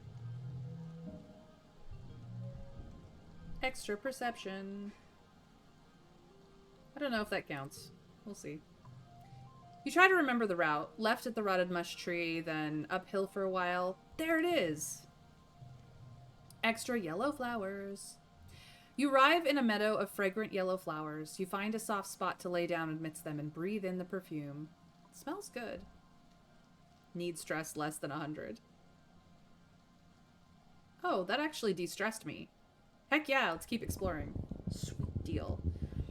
So I've put a flag on that, apparently. Alright, down and around the hill to the fork. Aha! There is a fork in the road. Did I miss a collectible in the process of that? No, I'm just a dum-dum. It's fine. Can I reach this? Can I collect it? Yes. No medicinal herbs. Medicinal roots, I needed them. Beautiful might get stress back. Well, I actually de-stressed myself by completing that challenge too, so yay. Da. Welcome in, Mr. Scrake. Lovely to have you. Not that anyone can hear me because ad break is in process. I'm so sorry. You stop for lunch, eating an earth treat grown from your own greenhouses. A watermelon! Nice and sweet, like a more solid Watado pod. You munch away, spitting out seeds. We're gonna just relax. No stress, no stress. You sit back and enjoy your midday rest and beautiful surroundings.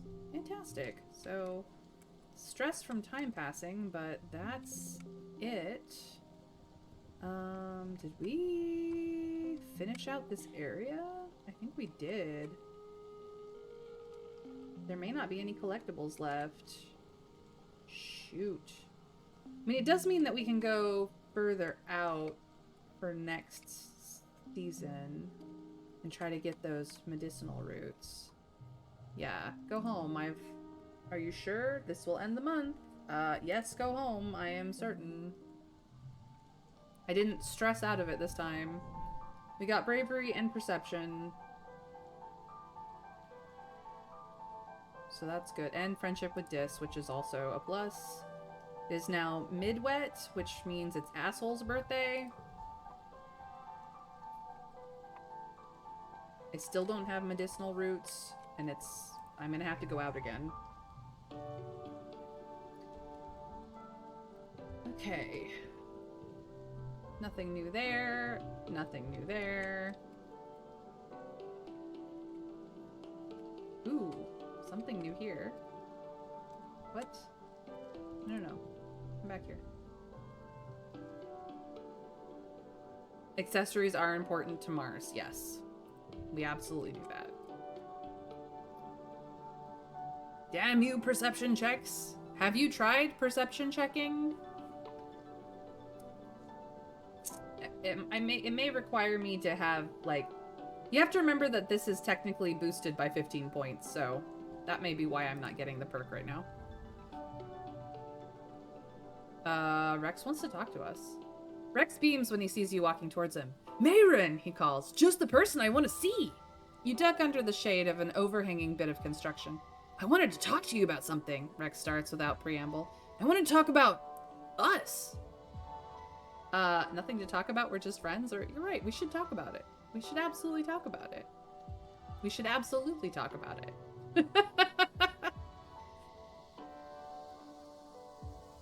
First of all, this is like a totally no pressure conversation, okay? Rex says. He looks more genuine than you've seen him before. I like everybody. And I love kissing people. I just want to, like, check in with you because we did that. And I really liked it, you know? I want to do it more. Rex leans into your space, fixing you with a flirtatious look. I just want to know where you're at. What do you want from me? I mean, aren't you dating Tangent now? He asks. I didn't ask that before because it's not my business, but what's going on with that? Not with my wisdom modifier? Hell nah. I'm definitely not going to ask him to forget it ever happened. No. He was my first kiss. Why would I ever do that to this boy? Come on. That's no way of going about things. Let's just fool around on the side. Why is there not a, let me talk to Tangent about this so that we can all be on the same page? Like, where is the... Why can't we all talk about this together and be like, I need more physical things than you do, Tangent. Is it okay if I find that happiness elsewhere? And Tangent's gonna go, oh, hell yeah. Because she doesn't want it. Absolutely not. Like, are you kidding me? I only have these two answers? This is bullshit. But look at, he's more boy than dog. A little bit dog, but he's more boy than dog.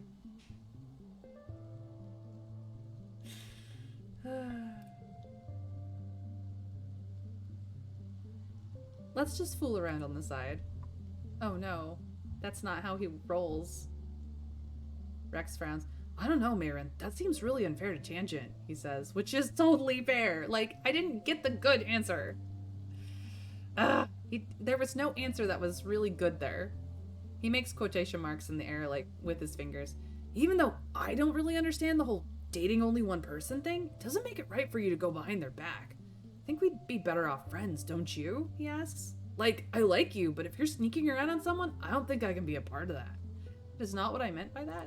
But yes, I agree. I fucked that up. Oh no. There's no going back. Tangent, my love, my queen.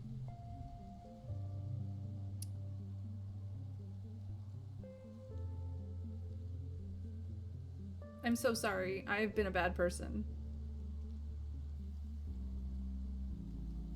We're gonna hang out in the lab because that's how it always works. No more stress for us. I went from being a bad person to running into my love's arms. I'm so sorry, Rex. Will you at least still give me hugs? Thank you. I'm so sorry. I'm not trying to cheat on Tangent, but like, there was no option where I could go, hey, let's maybe go talk to Tangent about that and see how she feels about it so that maybe we can all be on the same page. Hey, asshole, I heard it's your birthday. Look, I have something for you because I'm nice once a year to you. Just once. Yes, I think you are a child. Why don't you blow candles out and make a wish, huh? Huh? Jerk. I'm nice to you once a year. That's it.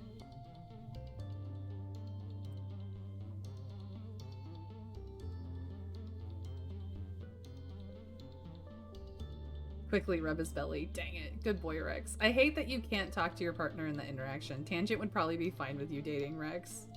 I like how they represent polyamory in this game as well as many other things. I mean, they allow polyamory in this game, which is more than a lot of games do, but at the same time, like, part of being polyamorous is talking to all of your partners to make sure everyone is on the same page. Like, why is that not part of that whole interaction? You should really be able to be like, hey, let's go talk to Tangent about this, and then, you know, the dialogue tree splits so that Tangent comes in and you go, hey, Tinge, you're not into the physical stuff. Rex is very much into the physical stuff. We both like each other. Is this a problem for you? And Tangent would go, oh, please, dear God, do the physical stuff. I don't want to have anything to do with that. I'm happy with holding hands and being intellectuals together.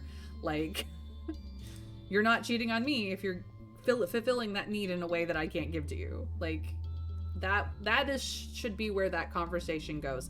And it doesn't matter who else is involved. Like, if you are romancing anybody else, obviously some of them are going to be like, no, that's not okay.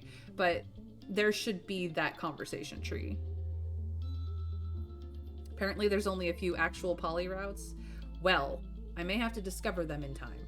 Just saying. I keep trying to tell myself that not everyone needs to fight the aliens, Annie says, looking up at the colony road to the garden and geoponics domes. But I can't stand it when Cal talks about how we gotta sing songs and get along. He's so stupid. Oh man, they are diametrically opposed even though they were friends growing up. That is heartbreaking. Annie, why you gotta do this to us?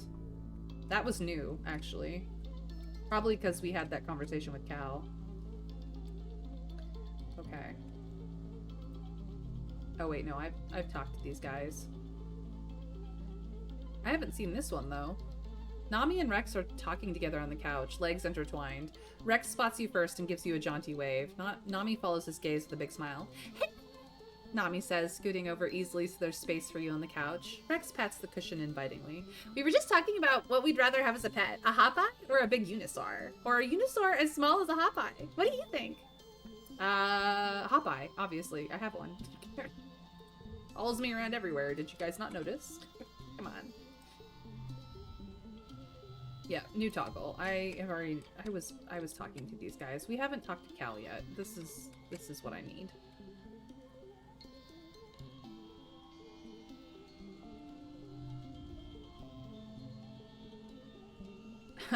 Burying the bone again.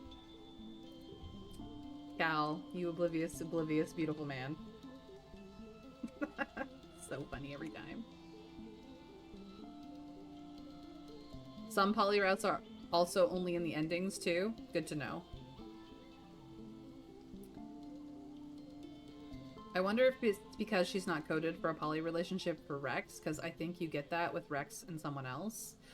Nami, I'd imagine. No, I actually think that it's Rex and Mars that you get like an active poly relationship because they're both very poly themselves. That would be my assumption. I get where Annie's coming from though. She wants to understand. She has just lost so much to the Xenos that she can't see the other option. I agree, Plague, but at the same time, some of it's a little bit brainwashing. I think I might have been too hard from technical perspective to implement dialogue branching for all your possible relationships. If they're going to make a dating simulator, they really do need to understand that the fans are going to want all the combinations possible. Now, granted, that doesn't mean that you can't have characters that will refuse to participate in that kind of range, but at the same time, there is way more leeway here than the programmers probably considered when they were writing the dialogue trees. It could have just been limited time, but this game has been out since 2022. They could have patched in a lot more of that, and I imagine it's been modded for that. But I haven't looked at the modding community at this point in time. So just be advised there. We still need to get medicinal roots for Dis. There are 0 events remaining, and I still have missed a collectible somehow. Not gonna worry about it. We're going to the plains. I know we can find roots in the plains. It'll get perception up. It will also give us a little bit of animals, which may in fact get both of their perks. Or maybe we should go to the valley.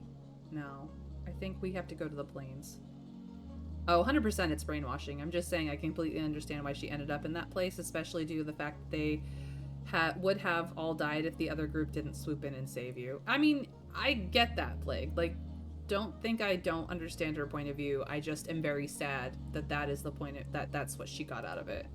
We're gonna go to the plains and hope that we can find medicinal roots for Dis. Oh, yes. Good. We have what we need for his birthday. Because he doesn't like cake. Famously does not like cake. Or infamously, I suppose. This is the way through.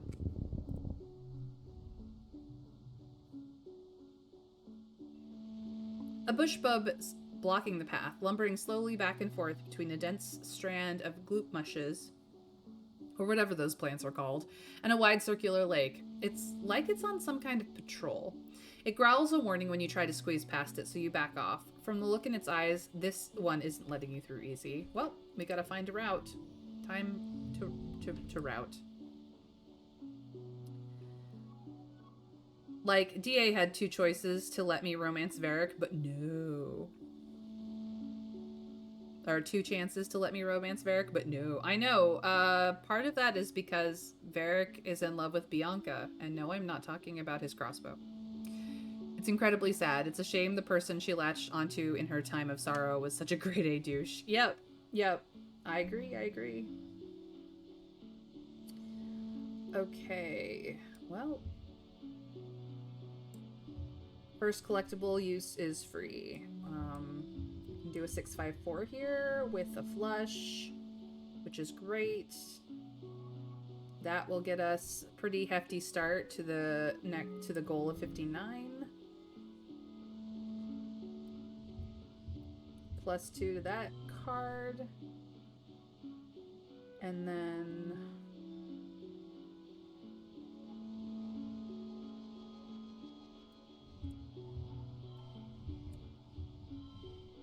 we're gonna boost. It says +5 to flushes with this card, and I think it just means specifically flushes made with that card. 28 is pretty good for that round, and we will knock it out of the park for this one. Let's see here. 7, 6, 5, 4, double 4. We have double 7s, double 5s, double 4s, and a straight with a flush. I'm thinking that's a pretty good super goal.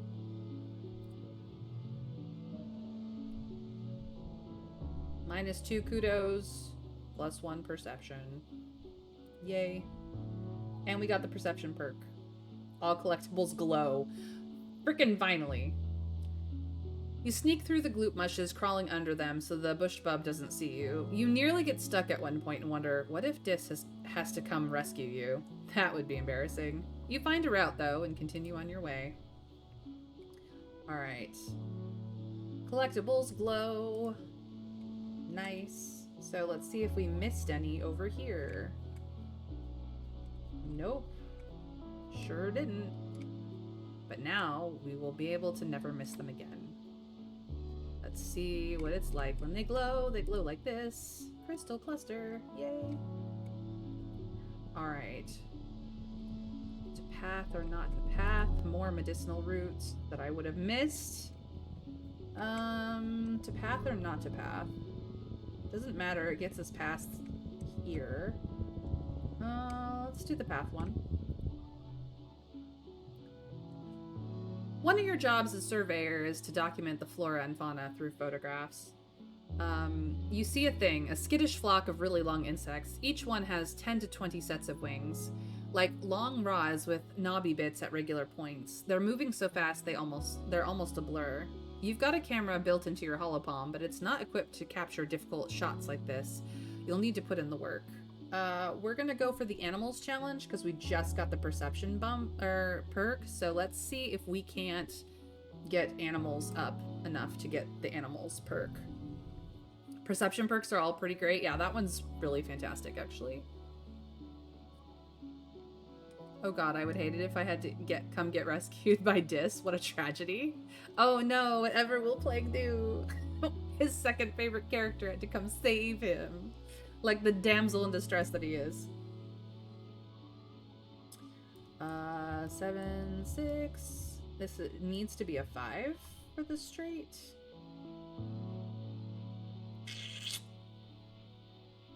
Or I could save this and do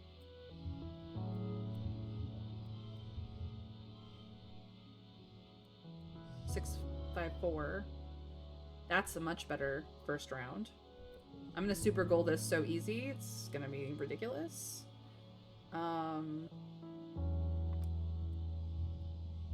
8, 7, 6, 5.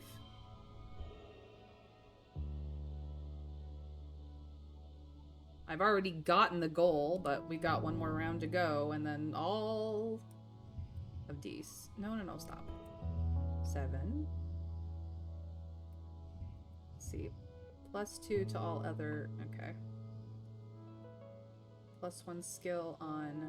That's the wrong kind of challenge. So this is now a 6. 5. 4. I don't have a 3. I do have double 4s though. I need to get rid of robo power. These are fine. I would love to upgrade this, but I don't think it exists. So yeah, super goal. Let's go. God, if there was a Rex Dis poly run in this game, I'd be a very happy man. You might check the mods, I'm just saying. Speaking of polyamory, I got 2 love triangles in DD2 just now. Oh no, who's all in the love triangles, Mr. Scrake? And I got the animals perk. Heck yeah, upgrades pet cards via relaxing in the park. Ooh. May have to do that when I'm stressed out enough. You cautiously crawl up beside your subject, raising your hollow palm to get a best close-up possible. Eep. Ouch. Just as the camera takes the photo, your subject bites you on the finger. Arrgh! You hope it's not venomous. On the bright side, you got the shot. Ew. New perk. So I can now upgrade my my hop eye gear at the park, which is very nice. This is what is giving me +15 to all skills, which is the purple section. So there's that.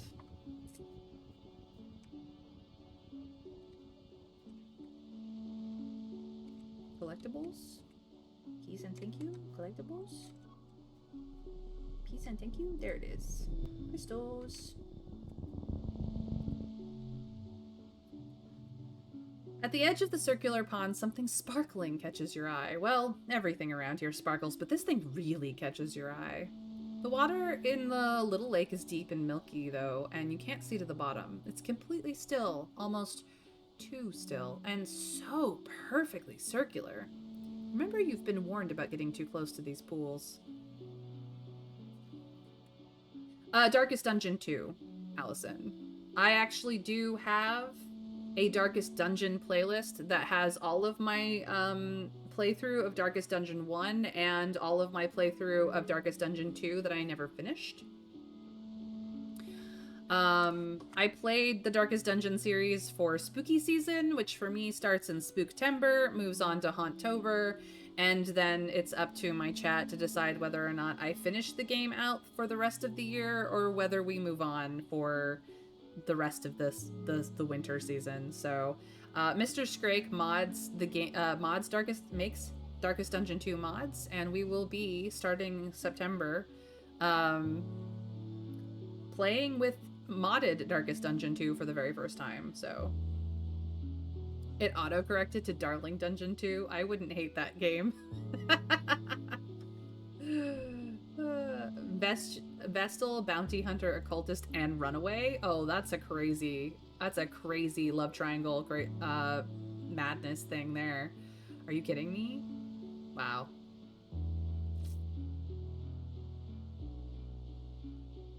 My roommate played that, and they didn't tell me that there was romance. How dare they? Well, it's not a dating simulator. It's just that there is relationship statuses in the game, and one of them is amorous. So, which does things, but like you can't rely on it too bad. I wouldn't really call it romance in the way the game does it. Yeah. Absolutely not. It's romance as in they get a stat buff when using an ability. That's it. Yeah. It's not something you can control either that well. It's a bit of a wild card, and it can completely screw up your build as well. Oh, this is locked. Well, Mysterious Stranger 1, you're annoying, and I've not been able to find anything else about you. 2, 3, 4. There we go. Next round. 4, 3. What if we did this?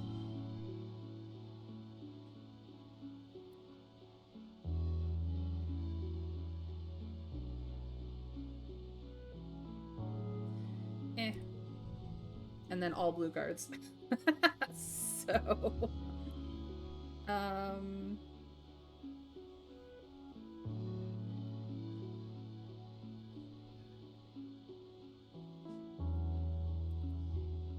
let's see here.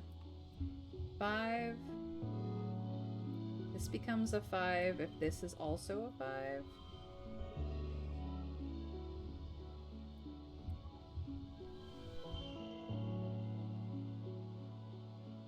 Super goal 26. Can we do better? Yes, obviously.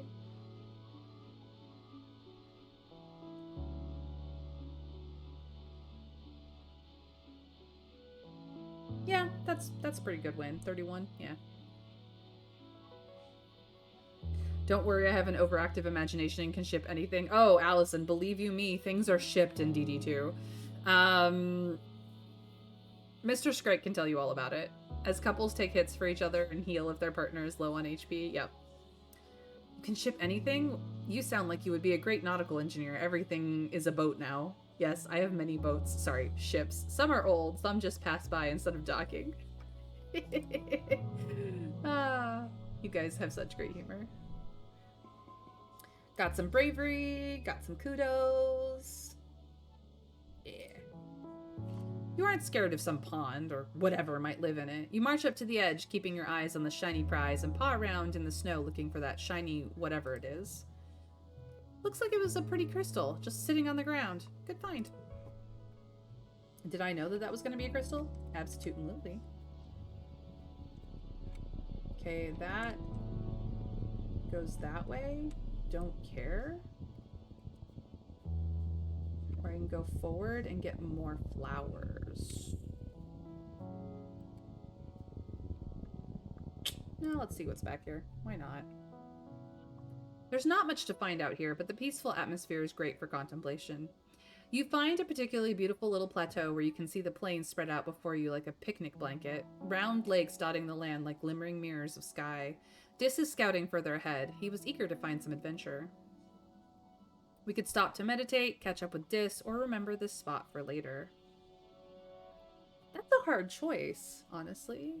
My favorite DD2 ship is Death and Flagellant. Yeah, that's the most popular ship of the game.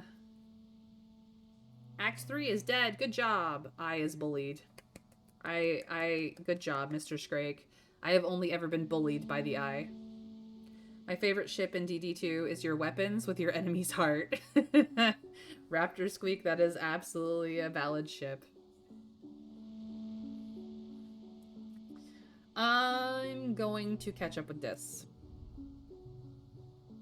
There's no adventure where Dis is either. This is some peaceful territory right here. Boring. Poor Dis. Ah, another crystal cluster. Okay. I think this is the last one that we have this stress to take. It's a cloudy day. You hear the crash of thunder from somewhere nearby. Loud. Sounds like it's getting closer. Suddenly, a massive, impossibly tall something punctures the low clouds and slams into the ground ahead of you. It's as tall as a skyscraper and a meter wide, covered with chitinous bone like an insect. You think it might be a leg? Another crashes down, and then another. The creature's body must be up in the clouds so high you can't see anything but the legs. The first leg lifts again and moves towards you. You're in shock. Your body simultaneously screams at you to stand still and run. We're gonna stay calm and analyze the moment because that's what we've got the capacity to do. You watch the clouds as the next leg breaks through. You dodge it. It slams down where you'd been, with enough force to crush a boulder to dust. This creature is so unbelievably massive. You're like an ant to it. As it passes overhead, you marvel at how such a thing could even exist, and hope it never wanders any closer to your colony.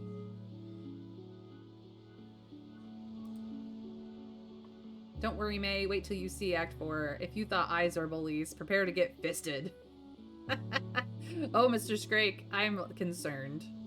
Totally didn't go yell at my roommate for not telling me. His response to me going, I can ship anything, was, I know, that's the reason why I didn't. Well, at least your roommate knows you. And now we're too tired. No more flowers for us. But we're back! We got 3 perception, plus 1 to animals, and more friendship with Dis. Good for us. It is now late wet. It is the twins' birthday. We are stressed. But we have presents for people.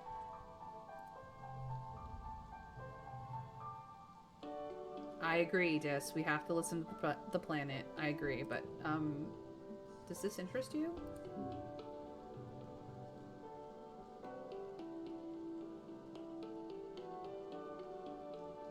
I will do something nice for Tange, but I never forget your birthday either, because guess what? You have the same birthday as your sister, going dating, so of course I want to be on your good side. I'm not making a big deal out of it, I just thought you'd like these, okay? Dis. He's still better friends with us, though. Yes, I know I need time off. Yeah, sometimes it's easier if everyone just pretends they don't notice you, but, Nami, we notice, and we think you are the bee's knees. 'Cause you are.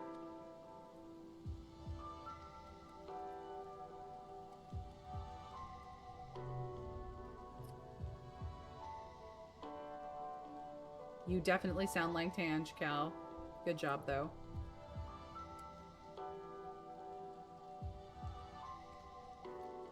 Mars?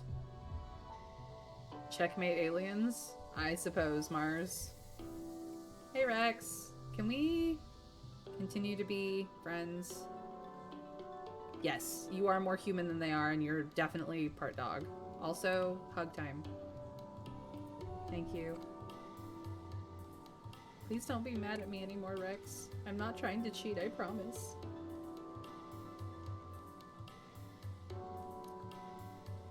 I overshot these 2. I did see that, Annie. I did. You are pretty good at darts. Excellent. Hey, asshole. Yep, still an asshole. We have to check these things. Hey, babe. I have something for you. It's a pretty flower. Yep, I have remembered your birthday. How thoughtful. You're more beautiful than any flower. She still doesn't like this flirting, but, well, she's my girl, so... Mwah. Mm. Oh. Didn't mean to talk to her again, but that's okay. Alright, we can level up our pet at the park. So 2 geoponics, because we are stressed. Oh my god, the stress. Stress of trying to get everybody their perfect birthday gift. Ay, ay, ay. The problems when you coop his wife to discuss fanfiction. Co-op his wife to discuss fanfiction. Yeah. We're gonna go relax in the park. Look, this is our pet, our little Hopeye. Isn't it cute? All 4-eyed silliness. You play with your Hopeye Hop Solo. Yes, we named it Hop Solo. While you hang out in the gardens, they're pretty well behaved, never straying too far into the underbrush and always coming back when you call their name. We're bonding. Another Hopeye shyly approaches out of the long grass. Your Hopeye goes totally still, then lets out a happy chitter and bounces off to greet the stranger. They touch noses, then hop around each other twice. They disappear for a few minutes into the underbrush. long enough that you begin to get concerned. Finally, Hop Solo bounces back to you and nuzzles against your leg. They want to be picked up and cuddled, so you pop them underneath your shirt and carry them like a baby the rest of the way. You visit your mom's little garden. There's a small shrine set up in the memory of her and your father. Her favorite flowers. His old boots.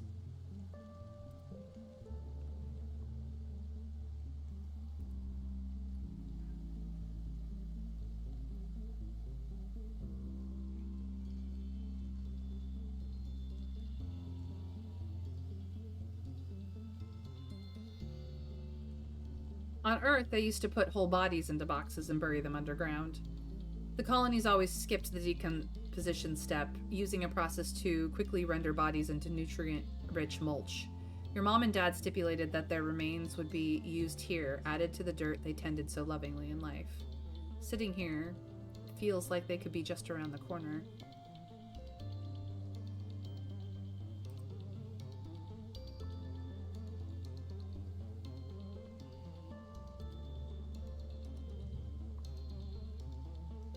He did.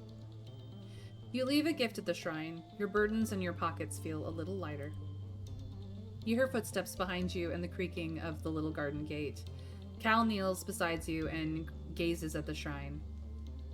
I miss them too, he murmurs. I know I already have more parents than the average person, but your mom and dad were kind of like my parents too. They taught me everything I know about agriculture and how to care for animals. He smiles sadly. I hope I can be half the farmer they were. We're gonna accept Cal's hug, because look at this man. His hugs are gonna be epic. Epic, I tell you. Cal is a great hugger. Not too tight, not too familiar, but warm and strong and comforting. He reminds you a little bit of your dad. Strong, but sensitive. Thinking of your dad's hugs makes you tear up a little, but Cal doesn't mind when you sniffle against his shoulder. Do we ask how he liked being chief cultivator, or do we just thank him for the hug? Because we definitely needed that.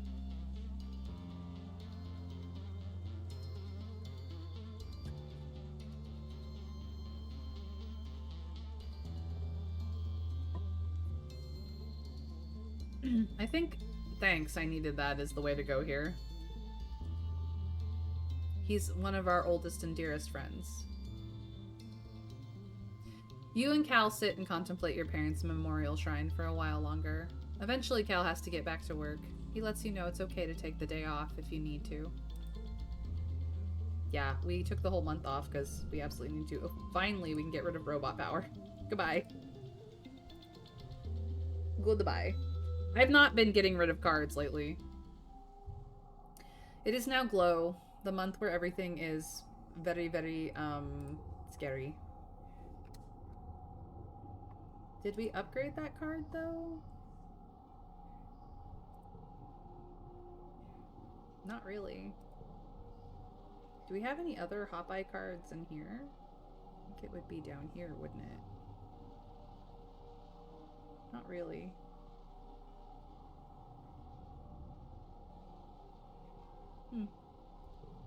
Okay. Hello. Crystal cluster.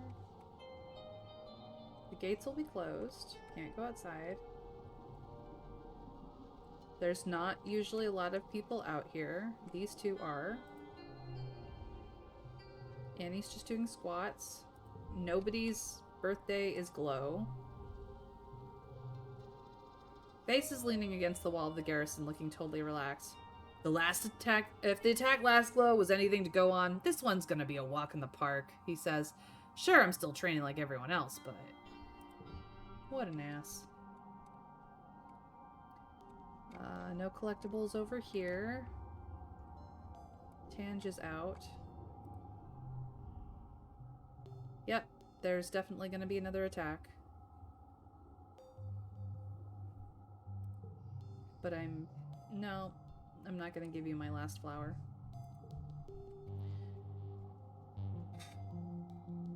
Cal? Plants are very amazing when they glow.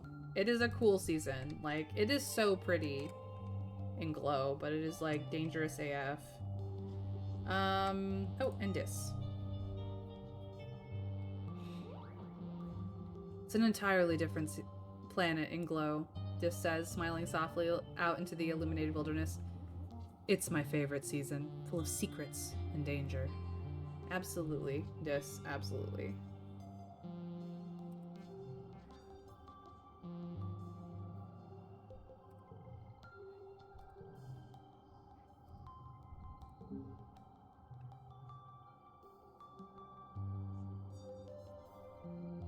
Dis's eyes light up when he sees your gift. Whoa, he says, taking them from you with an uncharacteristic delight. Are these pieces of a jelly arc root network, or is it a dormant butterfly bush? Where did you find these?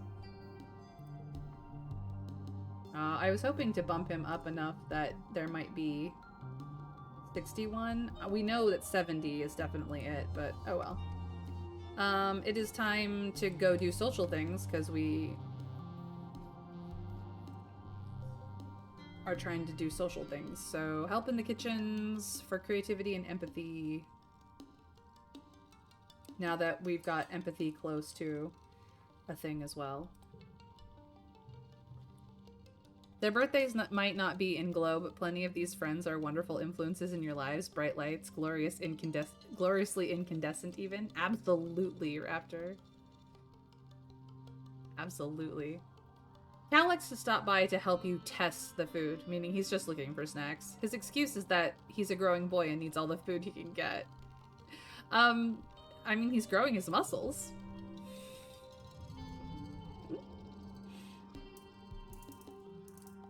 +2 to cards with gems. We don't really have any gems card in this run. So if we do this, that's pretty nice.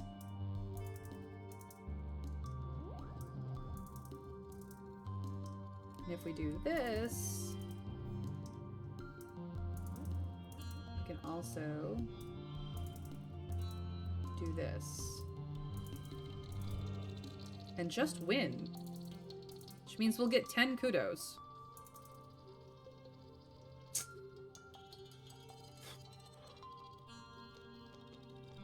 This becomes 3 of a kind. 3 5s. It also is 2 of a kind with 2 9s. There is a flush 2 and a flush 3.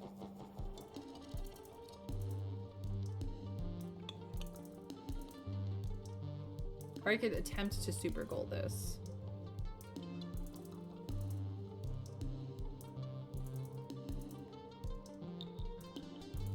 Nah, I'm good with the 10 kudos. It's fine. We're still gonna get a boost to creativity.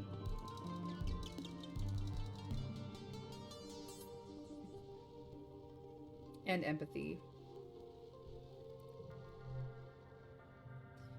You were just putting your boots on to grab dinner in the lounge when you hear the colony siren begin to wail. It's the yearly attack. Ugh, they could have waited until you ate dinner? Rude.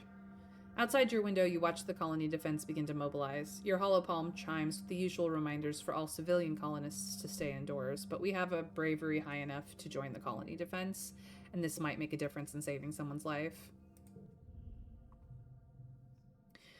You head to the garrison to grab a plas rifle, then report to the front. Chief Rhett looks surprised to see you, but assigns you a squad with Annie and tells you to get up on the walls and do your best. On the other side of the wall is more Xenos than you've ever seen in one place, ever. They seethe out of the forest, large and small, herbivorous and predatory, fungal and otherwise, flying and crawling and hopping towards the colony with a single-minded determination. The air fills with the pew-pew of laser turrets and the crackle of plas rifles. The enemy's front lines collapses, only to be replaced by even more Xenos, just as many as before, if not more. There's no end to it. The firebreak turns into a graveyard of dead and dying alien bodies, wave after wave crawling over the corpses until they roil at the base of the walls like the foam on a wave when it hits the shore. You hear the walls creaking underneath you, but they hold strong.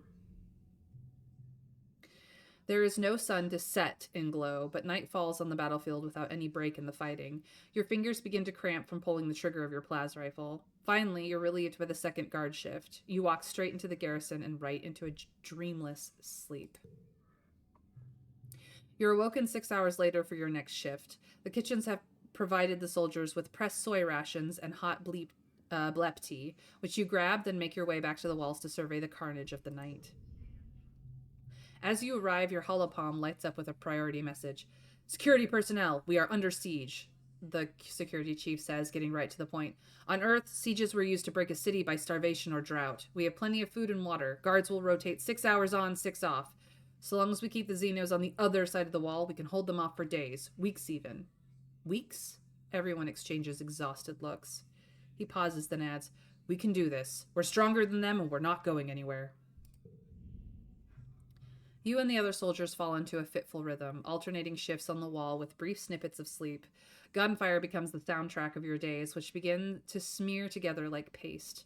Annie, in particular, is suffering. She volunteers for relief shifts, sometimes pulling doubles or triples on the wall.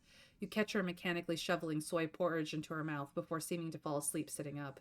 A minute later, she jolts awake as someone's spoon clatters against their bowl. Tempers grow short as fatigue sets in. 6 days pass. You're on shift, watching the Xenos batter themselves against the walls. You feel your eyes unfocus at the sheer formless horde of them. In all these days, they still haven't breached the colony. Sometimes they even seem to retreat, ebbing backwards and reforming somewhere else. It's behavior you've seen before. A group of monsters breaks from the tree line, nothing new except for one of them. No worries, Plague Dr. Man. Anytime you need to go AFK is fine.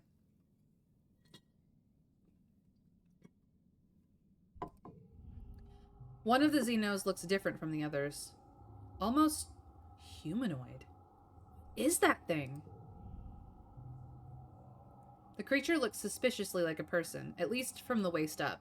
Down below, it's a lumbering chimera, vaguely reminiscent of a faceless, wrapped in tattered bits of flesh and bony protrusions. Something like hair flutters behind it as it turns and looks right at you with an unnerving, malevolent intelligence. You rub your eyes. Yeah, it's still there. It approaches to the base of the wall, and the other monsters surge forward on it to pound against the gates.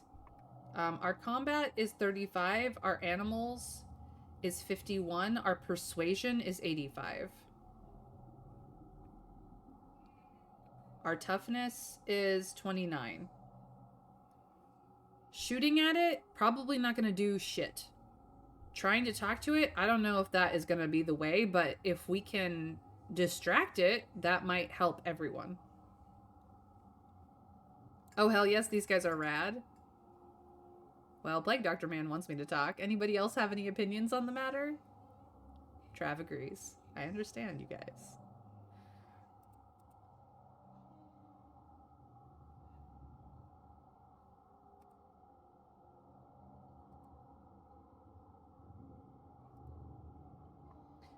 We will attempt to talk this thing. Oh boy. You wave to it, and the creature sneers and, to your surprise, approaches the wall. Little weed.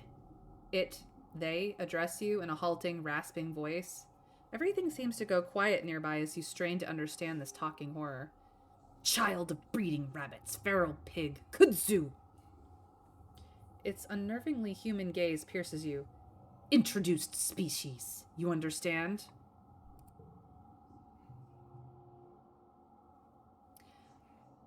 You wonder if you're hallucinating.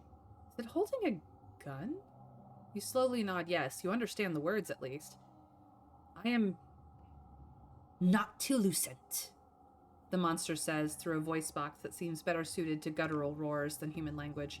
A gardener. Designation. Pest control. You realize with growing horror that this creature's hair is actually alive somehow, waving in a wind that isn't there. Their clickety-clackety bits wave and snap at you as if they have minds of their own. You can't look away. It already told you why it's trying to kill you. You are kudzu. Anyone who knows what kudzu is knows just how invasive and horrifically difficult that shit is to kill. It is a weed. It is an invasive species, no matter where it is, and no matter where it's from. There are very few things that kill kudzu.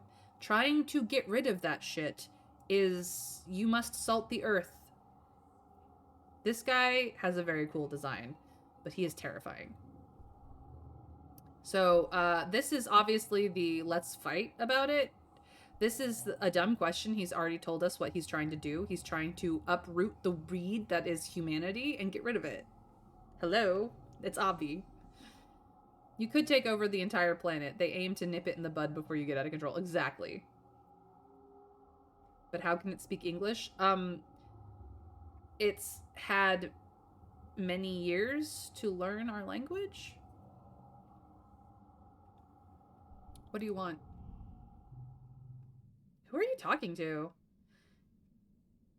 You jump as Annie sneaks up behind you, and when you look back, Noctilucent is gone.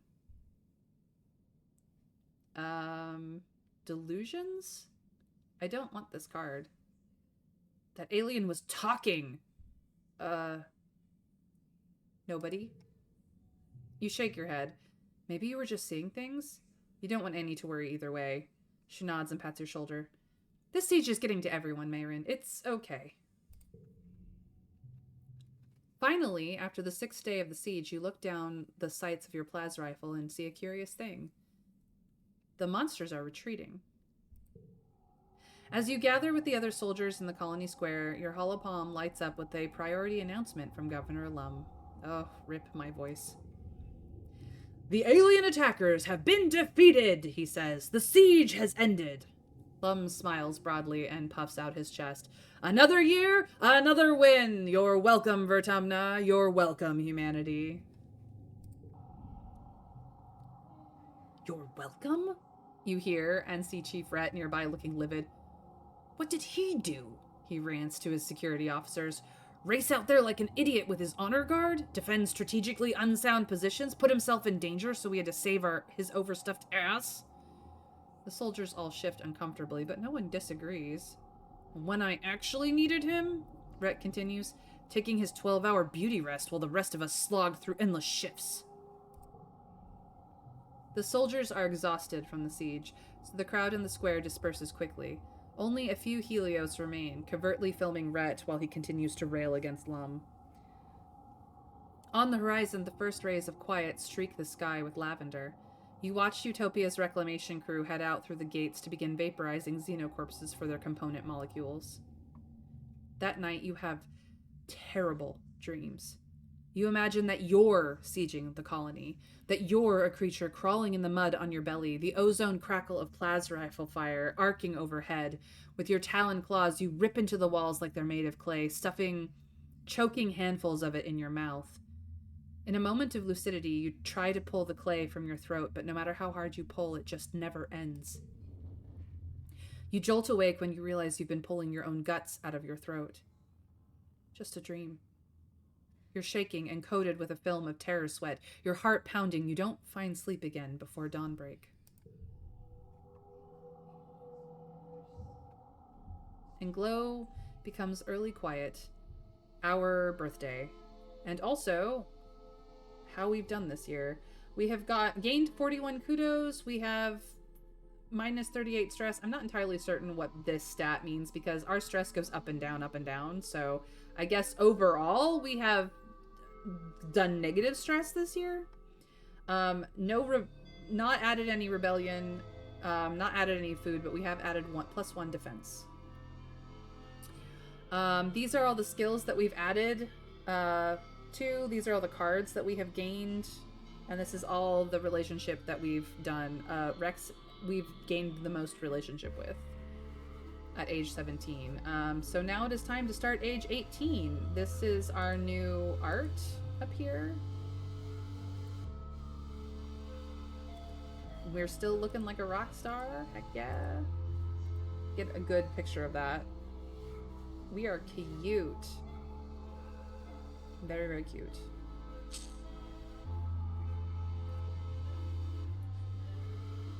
Whew. well. Mush log. We know who that's going to. Babe.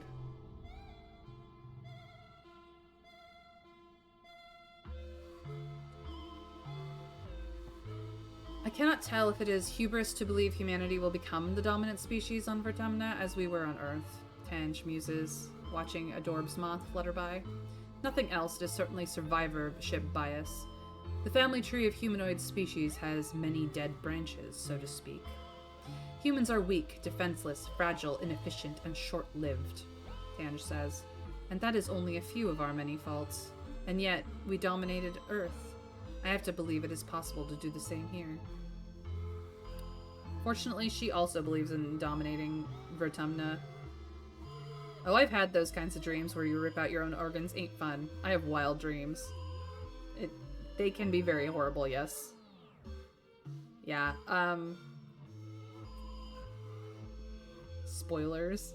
And he can take all the credit, yeah. Like, Lum is a piece of shit. I only have one flower. I mean, I could get more, but it's fine. Any over here? Nope. Annie is watching some of the other soldiers practicing their hand-to-hand combat. Man, she says, I hope we never actually have to do that. Seems like a bad idea. Sure. Hand-to-hand combat, a bad idea? I'm not entirely certain I understand. What is your damage today?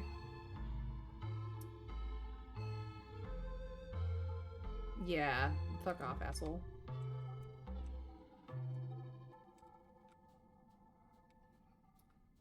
Ooh, Dis does have something. Hello. You leave the front gates and see Dis talking to one of the senior surveyors. He listens intently to their instructions, and the surveyor hands him a satchel of instruments and claps him on the shoulder before walking away. Dis turns to you. Hey, Mayrin, he says. He hikes the satchel on his shoulder and gives you a shy smile. It's still kind of weird to be allowed to be outside the walls. I can get another one of these. Remember when we used to sneak out? Dis's eyes crinkle at the corners. It was so easy to avoid Chief Surveyor Tonin, he says wistfully.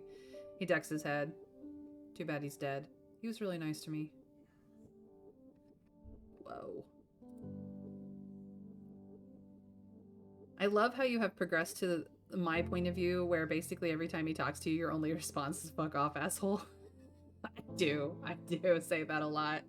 I just don't like him, guys. I'm sorry. Maybe in another playthrough I will like him better. Hey, what's the weirdest thing you've seen, Dis? Dis looks up at the sky with a thoughtful look. There's this big rock in the western ridges. That's almost totally flat on top. When I get near it, it makes me feel happy? He smiles. It's so strange. And it's really hard to leave. The first time I went there, I laid on top of it for so long that I almost missed the transport back. I know it's my job, but I haven't told anyone about it yet. He says. I don't know how to explain it, but it's almost like it wants to be kept a secret. Sounds kind of romantic. An isolated place that makes you feel good? Yeah. Dis blinks at you, like the thought truly hadn't crossed his mind. He frowns. I guess. He says as if the words taste bad in his mouth. Dis looks pretty busy, so you say goodbye and let him get back to his work. You'll have to let him keep some of his secrets, for now. We know he's full rebellion, that he's almost full adventurous, and that he is absolutely wild. We love that for him. We also got the card. Nice. Alright. Oh, what does he usually say? Being outside the walls is incredible, Dis says, then lets out a big sigh. There's a freedom out there I've never felt my whole life. He shoulders his backpack and looks out at the wilderness. When I'm back at the colony, all I care about is when I can get back out there again. Yep, that sounds about right. Sounds about right. Do we have a collectible over here? We do not. Hey, Cal. Cal waves at you from the garden, then rises to his feet. It's almost comforting to see that, despite everything, he's still the same old Cal who likes to play in the mud. Hey, Marin, he calls out to you. What's going on?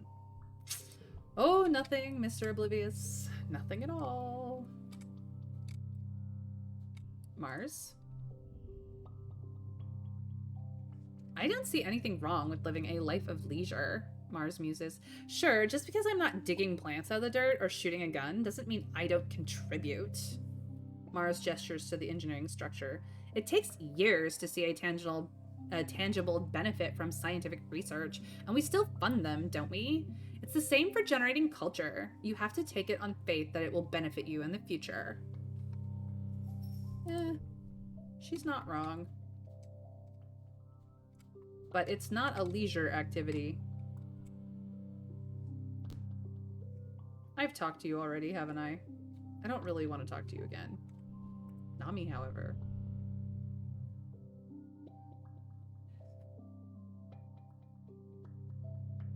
Don't apologize for being correct. He's an asshole even when you date him. Yeah, childhood trauma and stuff, but come on. He's so emo. Oh, how I love this man. And I have dated him. I want to get a specific ending with him, but he's such an ass I have to take long breaks between my attempts. Oh, even on the I love Vase route, he's horrible to everyone. By the way, did you get a spoiler on what is Vase's augment? It's so funny. I haven't been told specifically what it is Broccoli have done, but I do know that it is part of the reason why he's such an ass. So, I've been spoiled on the fact that he is generational trauma boy. Ad break in a minute and a half. Ad break in progress, actually. Ad break now. I'm so sorry for those of you who have to deal with it. Sounds like me and Asterion in Baldur's Gate 3. Nami is painting their nails, every nail a different bright color. They hold them up to you proudly. Mars won't let me borrow some of her nail polish, they say. She's so glamorous. And she said that if I liked any of the colors, I could just have them because she has so many. Oh, you are adorable, Nami. So adorable they are.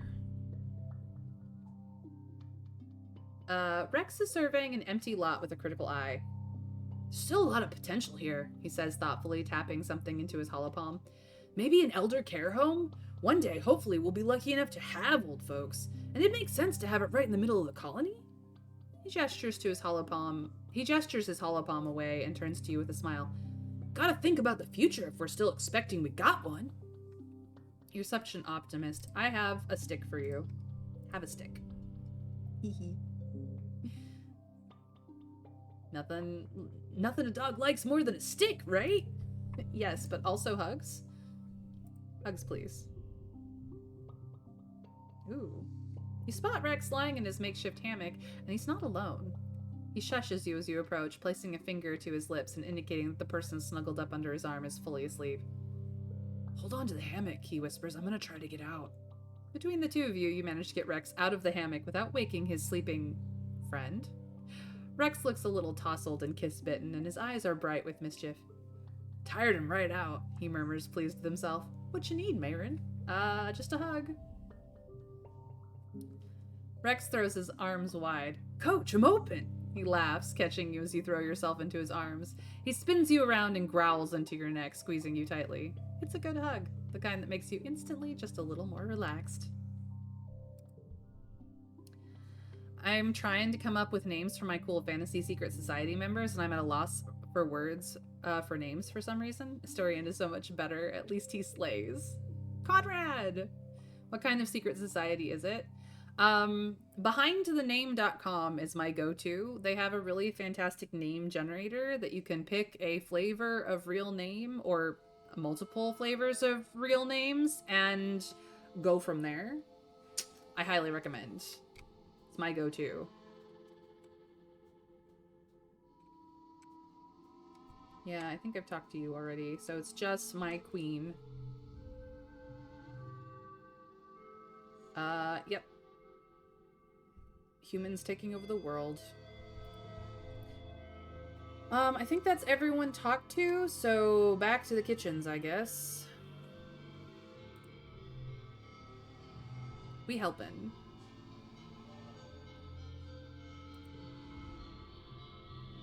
Aunt Anne comes bursting into the kitchens carrying a large crate. Special delivery, Mayrin. She sets the crate down on the prep table and sticks her hand inside. It's time to do my very favorite thing in the kitchen, figuring out new ways to cook fresh food. You grew up eating soy rations, tasteless but nutritious. The hydroponics aboard the Space never made enough to feed everyone, so fresh food was a luxury. Anne's always excited to try her hand at real cooking. With a flourish, she pulls from the box an alien plant you've never seen before. It's pale blue-green oblong and about the size of her forearm. It hits the cutting board with a disturbingly meat-like slap and immediately starts oozing slime onto the surface. Geoponics finally cleared this friendly little fruit for human consumption, Aunt Anne says. It doesn't even have a name yet. You could come up with something fitting while you figure out how to use it. You look dubiously at the weird fruit. As you watch it, glorps out a fresh wave of slime. Aunt Anne catches your disgusted expression and laughs. The business of eating can really turn your stomach sometimes. Imagine, back on Earth, everyone used to eat meat from living things. This is a blessing, Mayrin. Who knows what we can do with this little plant? So we could say, I don't even think that's edible, or, I'll try it. This is a gemmed Flush Wild. This is a card we already have. Ooh. Ooh. The Secret Society is a group of people who are basically all from different factions and attempting to go for a power grab while the world is in a state of war, but there's a more nefarious outer force influencing their choices. Wait, can you repeat the name thing? Beyondthename.com. I will actually just link it in chat because it can. Like, I use it all the time. I will actually just give you the generator. So here, since I'm the only person who can do links in chat, here is the link to the generator directly from that site. It is awesome, and I use it for everything. I'm always a big names meaning person. Maybe look for names that mean ruler or king or queen. Currently, I have Elizabeth Blackthorn, Dante Axon, Yujin Takahashi, Father Volan, and blank blank blank the Faceless. Behind the name is the website, yeah. So there is the website. There is a different search function if you want to look for names with particular meanings. That's fairly robust as well. But like if you're, and you can always click on any of the names that this generator throws at you to see what it means as well. So like there's multiple avenues of finding names on this website. I use it for all of my role-playing purposes, be it TTRPG or freeform, so knock yourselves out, guys. I'll try it.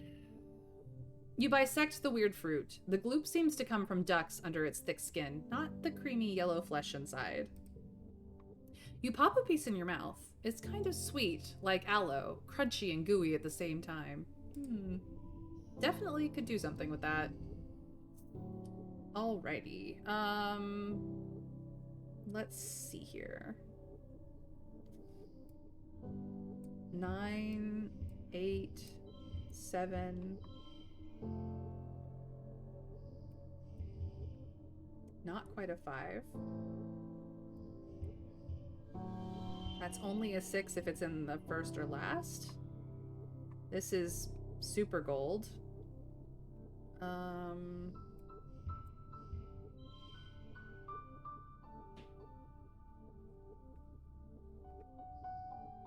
So we get 3 of a kind and a straight here,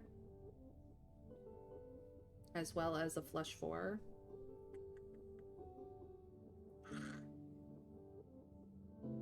Yeah, I'm just gonna go with that. It's all good. We get creativity and empathy. You roll out of bed at noon because you're allowed to, because it's your birthday, but also because you're exhausted. You barely slept at all last night. You've been having these nightmares since the siege, more and more every night, like they're trying to tell you something urgent. You can't make any sense of it. All the imagery is jumbled together, all these possibilities and timelines and things that might happen. Some nights you wake up in a cold sweat, a scream already in your throat. You sit on the edge of your bed, run a hand through your hair, and check your hollow palm. A few people wished you happy birthday, but that's all. You guess you're getting older. Birthdays aren't as important as they used to be. Right, and Mars wants to meet you for lunch in the lounge today. You'll have to practice your smile. As you enter the lounge... Surprise! Ooh, nice. You do your very best to play along and act surprised. Woo, streamers, balloons, great! All of your friends are standing around wearing goofy hats and clapping. Nami is holding a bunch of balloons larger than they are, and Rex is wearing a cute little waiter's outfit with a bow tie. You accept their hugs and birthday wishes, trying to hide your exhaustion and demurring with a few pointed, "All this for me? You shouldn't have. No, really." Mr. Gardner may have sprayed you with some psychic spores. Maybe, although we've been kind of hooked into the future of things anyway, Trav, since the very beginning, so it just could be that we've hooked into the mycelial network of this planet a little in the moment. Mr. Gardner can spray me with his spores any day. Oh, plague. We found the monster fucker in my chat. It's not just me, apparently. Rex wanders around with a tray full of little snacks, offering them to everyone with a vampy accent and a silly airheaded giggle. The goofball act chips away at the natural awkwardness of a surprise party. That is, the first 5 minutes after everyone shouts surprise, and soon everyone is laughing and enjoying themselves. Despite your exhaustion, you start to smile too. Your friends are so amazing, and they're all here because they care about you. There's no judgment here, Plague. I'm not judging you on his hotness. Oh no, party crashers. How? Okay, so we're at 22 with her and 16 with him. This makes me so sad. And then you get some unexpected guests. The lounge begins to fill with Helio kids, mostly ones you don't know, the ones who usually keep to themselves and, well, don't much like you original stratospheric kids. Vase and Annie are with them, his arm draped over her shoulders. Annie gives you a little wave of acknowledgement for your birthday, which earns a weird look from Vase. Hey, who invited you guys? Cal says, stepping forward with his hands clenched. This is a private party. It's a public lounge, Vase replies. We can sit whenever we want, wherever we want. Cal stomps right into the midst of the Helios. You guys think that just because you fell out of the sky, you're the wormhole's gift to Vertumna? He spits out. We don't need you. We never needed you. All you do is make things worse, like this party. You've rarely seen Cal so ready for a fight. He doesn't seem to care that the body language of the Helios kids has changed from cocky to dangerous. You're just a bunch of fascists, Cal continues. You and Lum. Oh shit, I don't have friendship enough with either of them to get them to stop. The lounge erupts, chairs screeching across the floor as the Helios jump to their feet, yelling at Cal, calling the colony illegal and Cal a fugitive. They jostle him around, but Cal plants his feet and stands his grounds. You hear a bottle breaking and see someone advancing on Cal. He's not backing down. I told you guys, do not fuck with this man. I'm sure he's got a lot of parts that could be used interestingly. What, that mouth neck do? And them tentacles? And pinchers? I'm not, you know. It's not a no for me. Stop it. Your voice is drowned out by their argument, then someone throws a punch and it's all chaos from there. Despite Cal's bravado and brawny physique, he's no fighter. One of the Helio kids socks him in the stomach and he goes down like a felled gnarl tree. Rex throws himself between Cal and his assailants, catching a few kicks on Cal's behalf before the Helios get tired and leave. With a few parting shots at Cal's alleged romantic interactions with the float cows. Vase doesn't get involved, but he doesn't stop them either. He's the last to leave the lounge, staring hard at Rex before smirking and turning away. Rex helps Cal to his feet. First time, huh? He says, dusting off Cal's clothes. Don't worry, they probably got it out of their system. Good on you for sticking up for yourself. Annie lingers at a distance, clearly angry at Cal, but feeling bad about the fight. Well, Mars exclaims, clapping her hands. That was enough excitement, I think. Let's move on to the important part, cake and presents. Under Mars's skillful party hosting hand, the mood shifts back to festive. You enjoy your presents and your cake, but tensions boiling over like that is a bad omen for the rest of the year. Rex, no, sweetie, you poor man. Rex has totally been Cal before. Rex did this first. That's why he jumped in to help. Ugh, what a terrible birthday. I mean, it was great, but like, blech. Alright.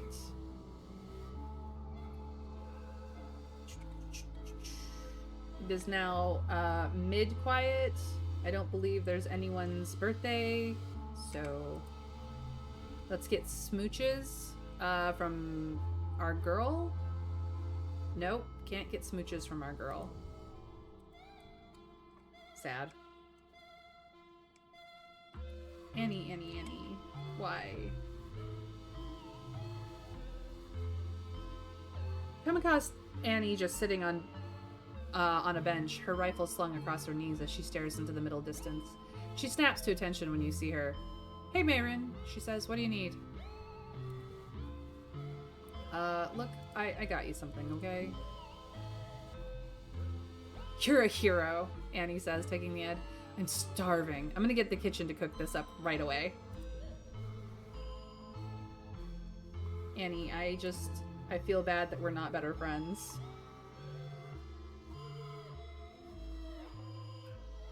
Please stop siding with this asshole. Hey, asshole. Yeah, fuck off.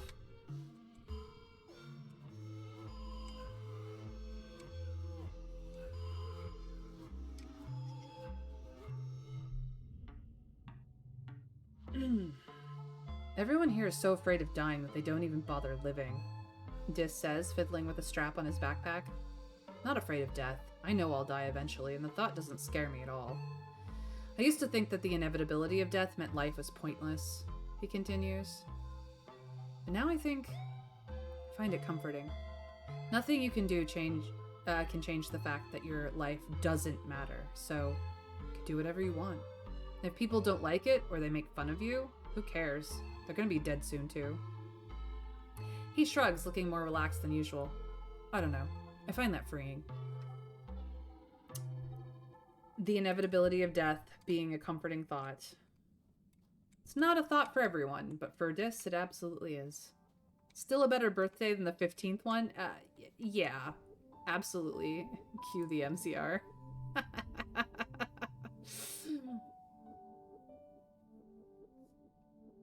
I know you don't like seeing your mans get hurt, Plague.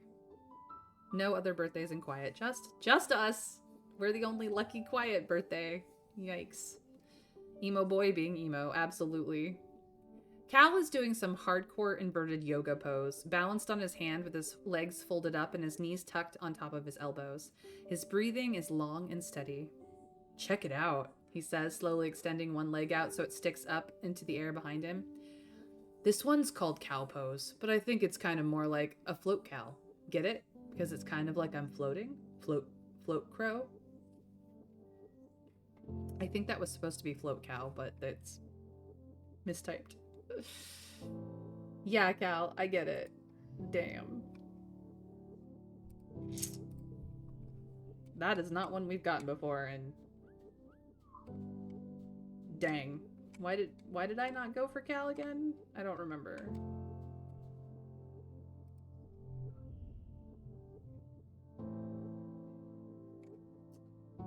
Mars is brushing out her long, luxurious hair. I know it's an extravagance to have such labor-intensive hair when we technically have a war going on, she says, making a dismissive hand gesture at the word war. But honestly, if we don't remember to treat ourselves once in a while, what's the point? Besides, she says, going back to brushing, it's my duty to raise the average level of sophistication here. Sure, Mars. You just keep telling yourself that.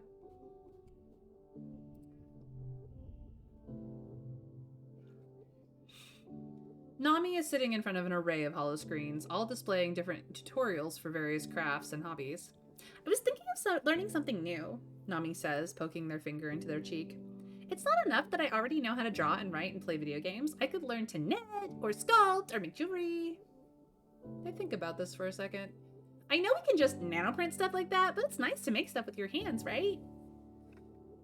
It is indeed nice. Absolutely, Nami. It is indeed nice. Rex? You find Rex sitting in a bowl of one of the unfinished buildings, taking a hit off of a rolled cigarette that smells powerfully skunky. He jumps a little when he sees you before relaxing. Oh, it's only you, Mayron, he says, waving at the cloud of fumes and giving you a squinty-eyed smile. Don't mind me, I'm just testing some of the latest crops for quality assurance. He's a stoner. It is a slippery slope, as any crafter could tell you. So we get more hugs. All right. I believe that's everybody. So let's get back to the kitchen for the helping.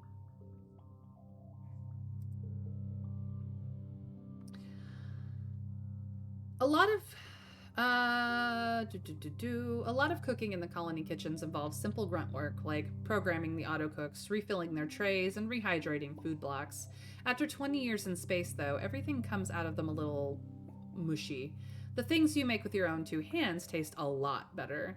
There's something so satisfying about applying fire to food. Watching the flames transmute raw material into edible food activates something in your deepest human instincts. So let's get to work. I love that he's a stoner, just makes him more attractive. This middle card becomes Lello. So what if we did this? Do we not have a 6 here? 7, 6, 5.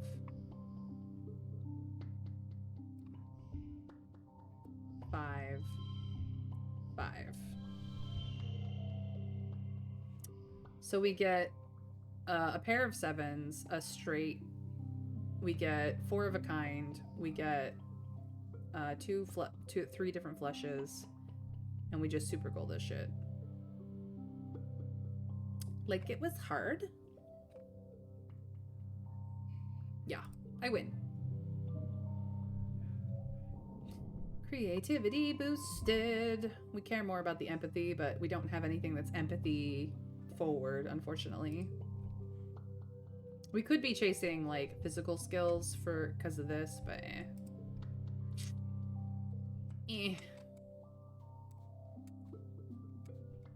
I love you, babe.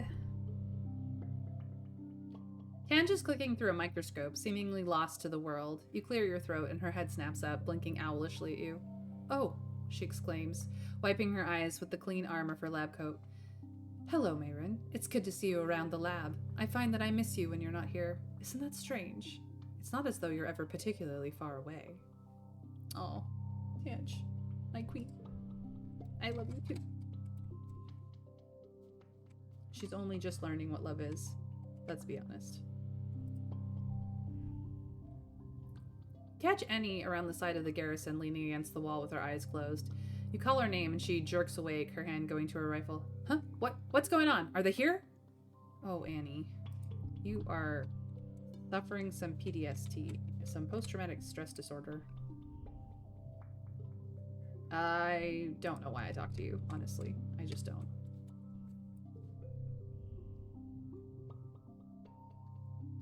You spot Rex's leg hanging over the side of a makeshift hammock. He's fashioned out of tarp cloth. He's asleep, but he stirs as your shadow falls on his face. What? He murmurs, blinking at you. What's up? You need something? Just wanted a hug. Yep. Much huggage. Nami is typing away at their holopalm, their tongue sticking out between their teeth. Sorry, I just gotta get one more line of code down, they mutter. After a few seconds, they close their holopalm and give you a tired smile. Who knew I'd have to learn to code to write a holo novel, right? No matter how done I think it is, there's always something else I can tweak. Ah, the lamenting of any writer I know. Any and every writer I know, actually. I'm sure Allison can agree. Mars is fanning herself with her well-manicured hand. Ugh, she says. Can we just turn down the heat on this whole stupid planet? It's either hot and dry or cool and muggy, and I'm tired of it. It is what it is, girl. This is where you live. I don't know what to tell you. Hello, Dis. What no one here understands is that we're part of this planet, Dis says, looking up at the colony walls. Like it or not, this planet is a system. We can't just hijack it. That's what humans did on Earth, Dis continues. And look at where it got, and look where that got us. Yeah, I agree. 100%. I agree. Sadly, it's not up to us. We're not the generation in charge yet. Except for Cal, who is arguably not very in charge either. He still likes to play in the mud. Alright, we've talked to everybody, so it's back to cooking.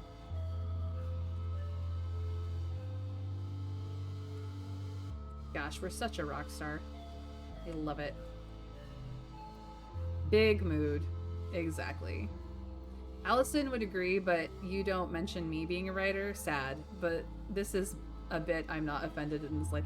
I don't know that you write, like, Dr. Man. I mean, like, yes, you're a dungeon master. Clearly you write something. But, like, I am also a dungeon master, and I do not consider myself a writer. Allison, on the other hand, writes fan fiction. Very much writer. But, like, yes, Plague. It does apply to you as well. And I suppose a little bit me. Not that I'm working on my campaign right now like I should be. Oops. Let's help in the kitchen, shall we? Aunt Anne is waiting for you in the kitchen when you arrive. There's a strange new smell in the air. Ah, you're here! I wanted to tell you something before we get started today. She gestures over to the stove where an enormous yellow pot of stew is boiling cheerfully. As you know, the colony was founded on vegetarian principles, she says. Raising animals for their meat on Earth was, well, it wasn't very nice, and it took up a lot of Earth's resources, soil and water and feed that we couldn't bring with us on a spaceship. You nod. Though there are animals on the ranch that produce milk or syrup or high-protein berries, you've never actually cooked meat. Well, Anne continues, humans have been eating animals for a lot longer than we've been farming them. We used to hunt animals for food or for their furs. Sometimes the ranchers have to slaughter an animal, and, well, some of the foragers...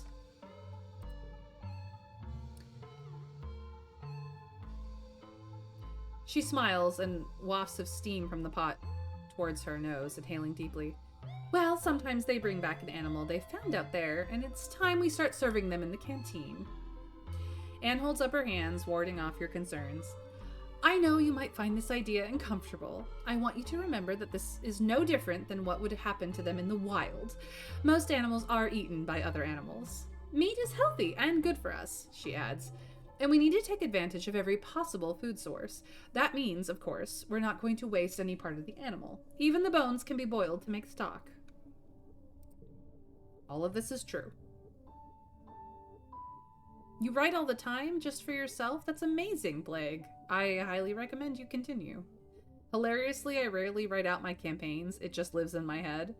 I am a bullet point list campaign game master, so all of my notes are bullet point lists. All of them. Literally. I don't write. I bullet point list. I organize. There's one big difference. The colonists don't have the right gut biome for digesting meat well. I foresee a lot of digestive problems coming up. I do too, Trav. But they also have technology that might be able to inoculate people so that it just works. Given time, they'll adapt and be okay, but in the near future, ouch. Also, okay, two thoughts. First of all, they have the technology that they can probably do something medically to, like, help the transition along. And secondly, everything, including the animals, are part mushroom. So maybe they do. I'm a one long 50-page long Google Doc of random thoughts kind of DM. I understand, Plague.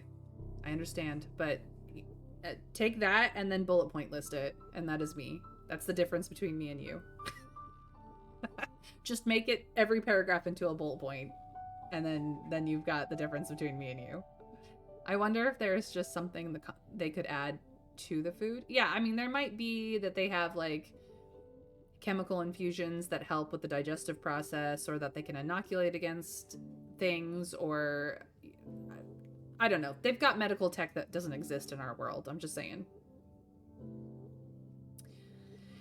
Anne sets her hand on your shoulder. Ask Congruence for a tutorial on butchering and preparing an animal and follow her instructions. It needs to be cooked to a certain temperature to make sure it's safe to eat. I've already started this stew to save you some time, she says. While it's simmering, you can start on learning what you need to know for tomorrow. With that, she kisses you on the forehead and bustles out of the room. Like always, Anne has left you to manage things in the kitchen without her help. What do you do with this power? Do we sabotage the stew? Do we embrace our meaty destiny? We already have this card. Or do we negotiate for a vegetarian option and add a different card that we don't have? That is either a 2 or a 5, essentially. Yeah, like the lactate stuff. I'm gonna negotiate for a vegetarian option. You hollow Anne in the crutch. You tell her that you're not serving the stew unless there's a vegetarian option. It's not right to force other people in the colony to eat meat if they're uncomfortable with the idea. She smiles broadly. Of course, Sunshine. That's a wonderful idea. Why don't you get started on that other stew right away and make sure both pots are well labeled so everyone can make their own choice. You make a lot more work for yourself, but you're sure it was the right thing to do. It absolutely was. Compromise. All right. Make that a 9. Or just a 6. 5. 4.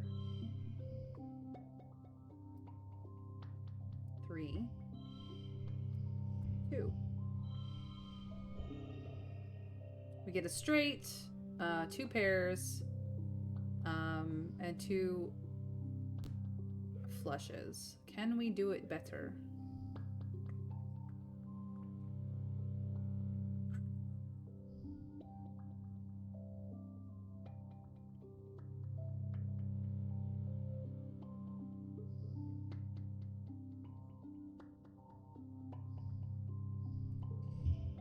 Apparently this is better.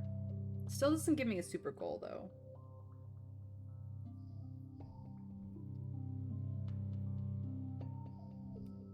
What if I do this instead? A 42 versus a 44. I see.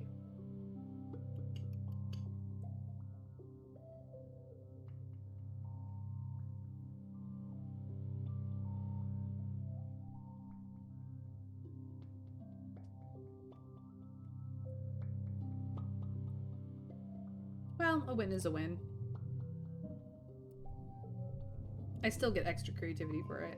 It's fine. Empathy's almost gotten to a perk. Creativity and empathy might perk at the same time at this rate. But I think that's all I have for today. So we will start the next month with a cheeky save. It is stream number 10. Wow. 10 episodes of this game, because I don't play at the fastest speed, because I read everything. But hi guys, I'm May, and I stream Monday through Friday at 1 p.m. Eastern US time. If that is not your time zone, feel free to give me a follow and hit and put on notifications, either here or Blue Sky, or preferably both. Here's the link to Blue Sky. make sure that you know when I go live so you can come join me. Also, jump over to Blue Sky and help me be better at social media because I suck at it and I need more friends over there to ramble on all of my interests and all of yours. Let's be friends, guys. Please help. I am terrible at social media and I need to be better. Needless to say, if you have missed anything for this game over here from my streams, YouTube is the place to find the VODs. I make zero money on YouTube, so the VODs are how I give back to you guys for any time, day or night, my company, and catching up with whatever you've missed. So feel free to go over there, subscribe, and if you ring the bell, you'll know when the VODs go live so that you can double check whatever detail you missed because you were in an ad or something. Yikes. But I also raid my friends, so let's see who I'm raiding today. My message is copy pasta for everyone, but feel free to add your own love heart or raid emojis to let the person I'm raiding know that, we're all in this community together and we love each other immensely for it. We're gonna go... I've got options. We're probably gonna go, you know what? We're gonna go see Elise Stroud Studio. Elise is lovely. She's an artist. She sometimes plays games. It looks like she's playing Roots of Pacha today. So let's go be chill with her and her community who are always very sweet to us. And I hope that you guys will have a fantastic, magical rest of your day, whether it's afternoon, evening, or otherwise. And take care, everyone, because tomorrow we do more I Was a Teenage Exocolonist. Until then, we raid in 3, 2, 1. Bye, guys.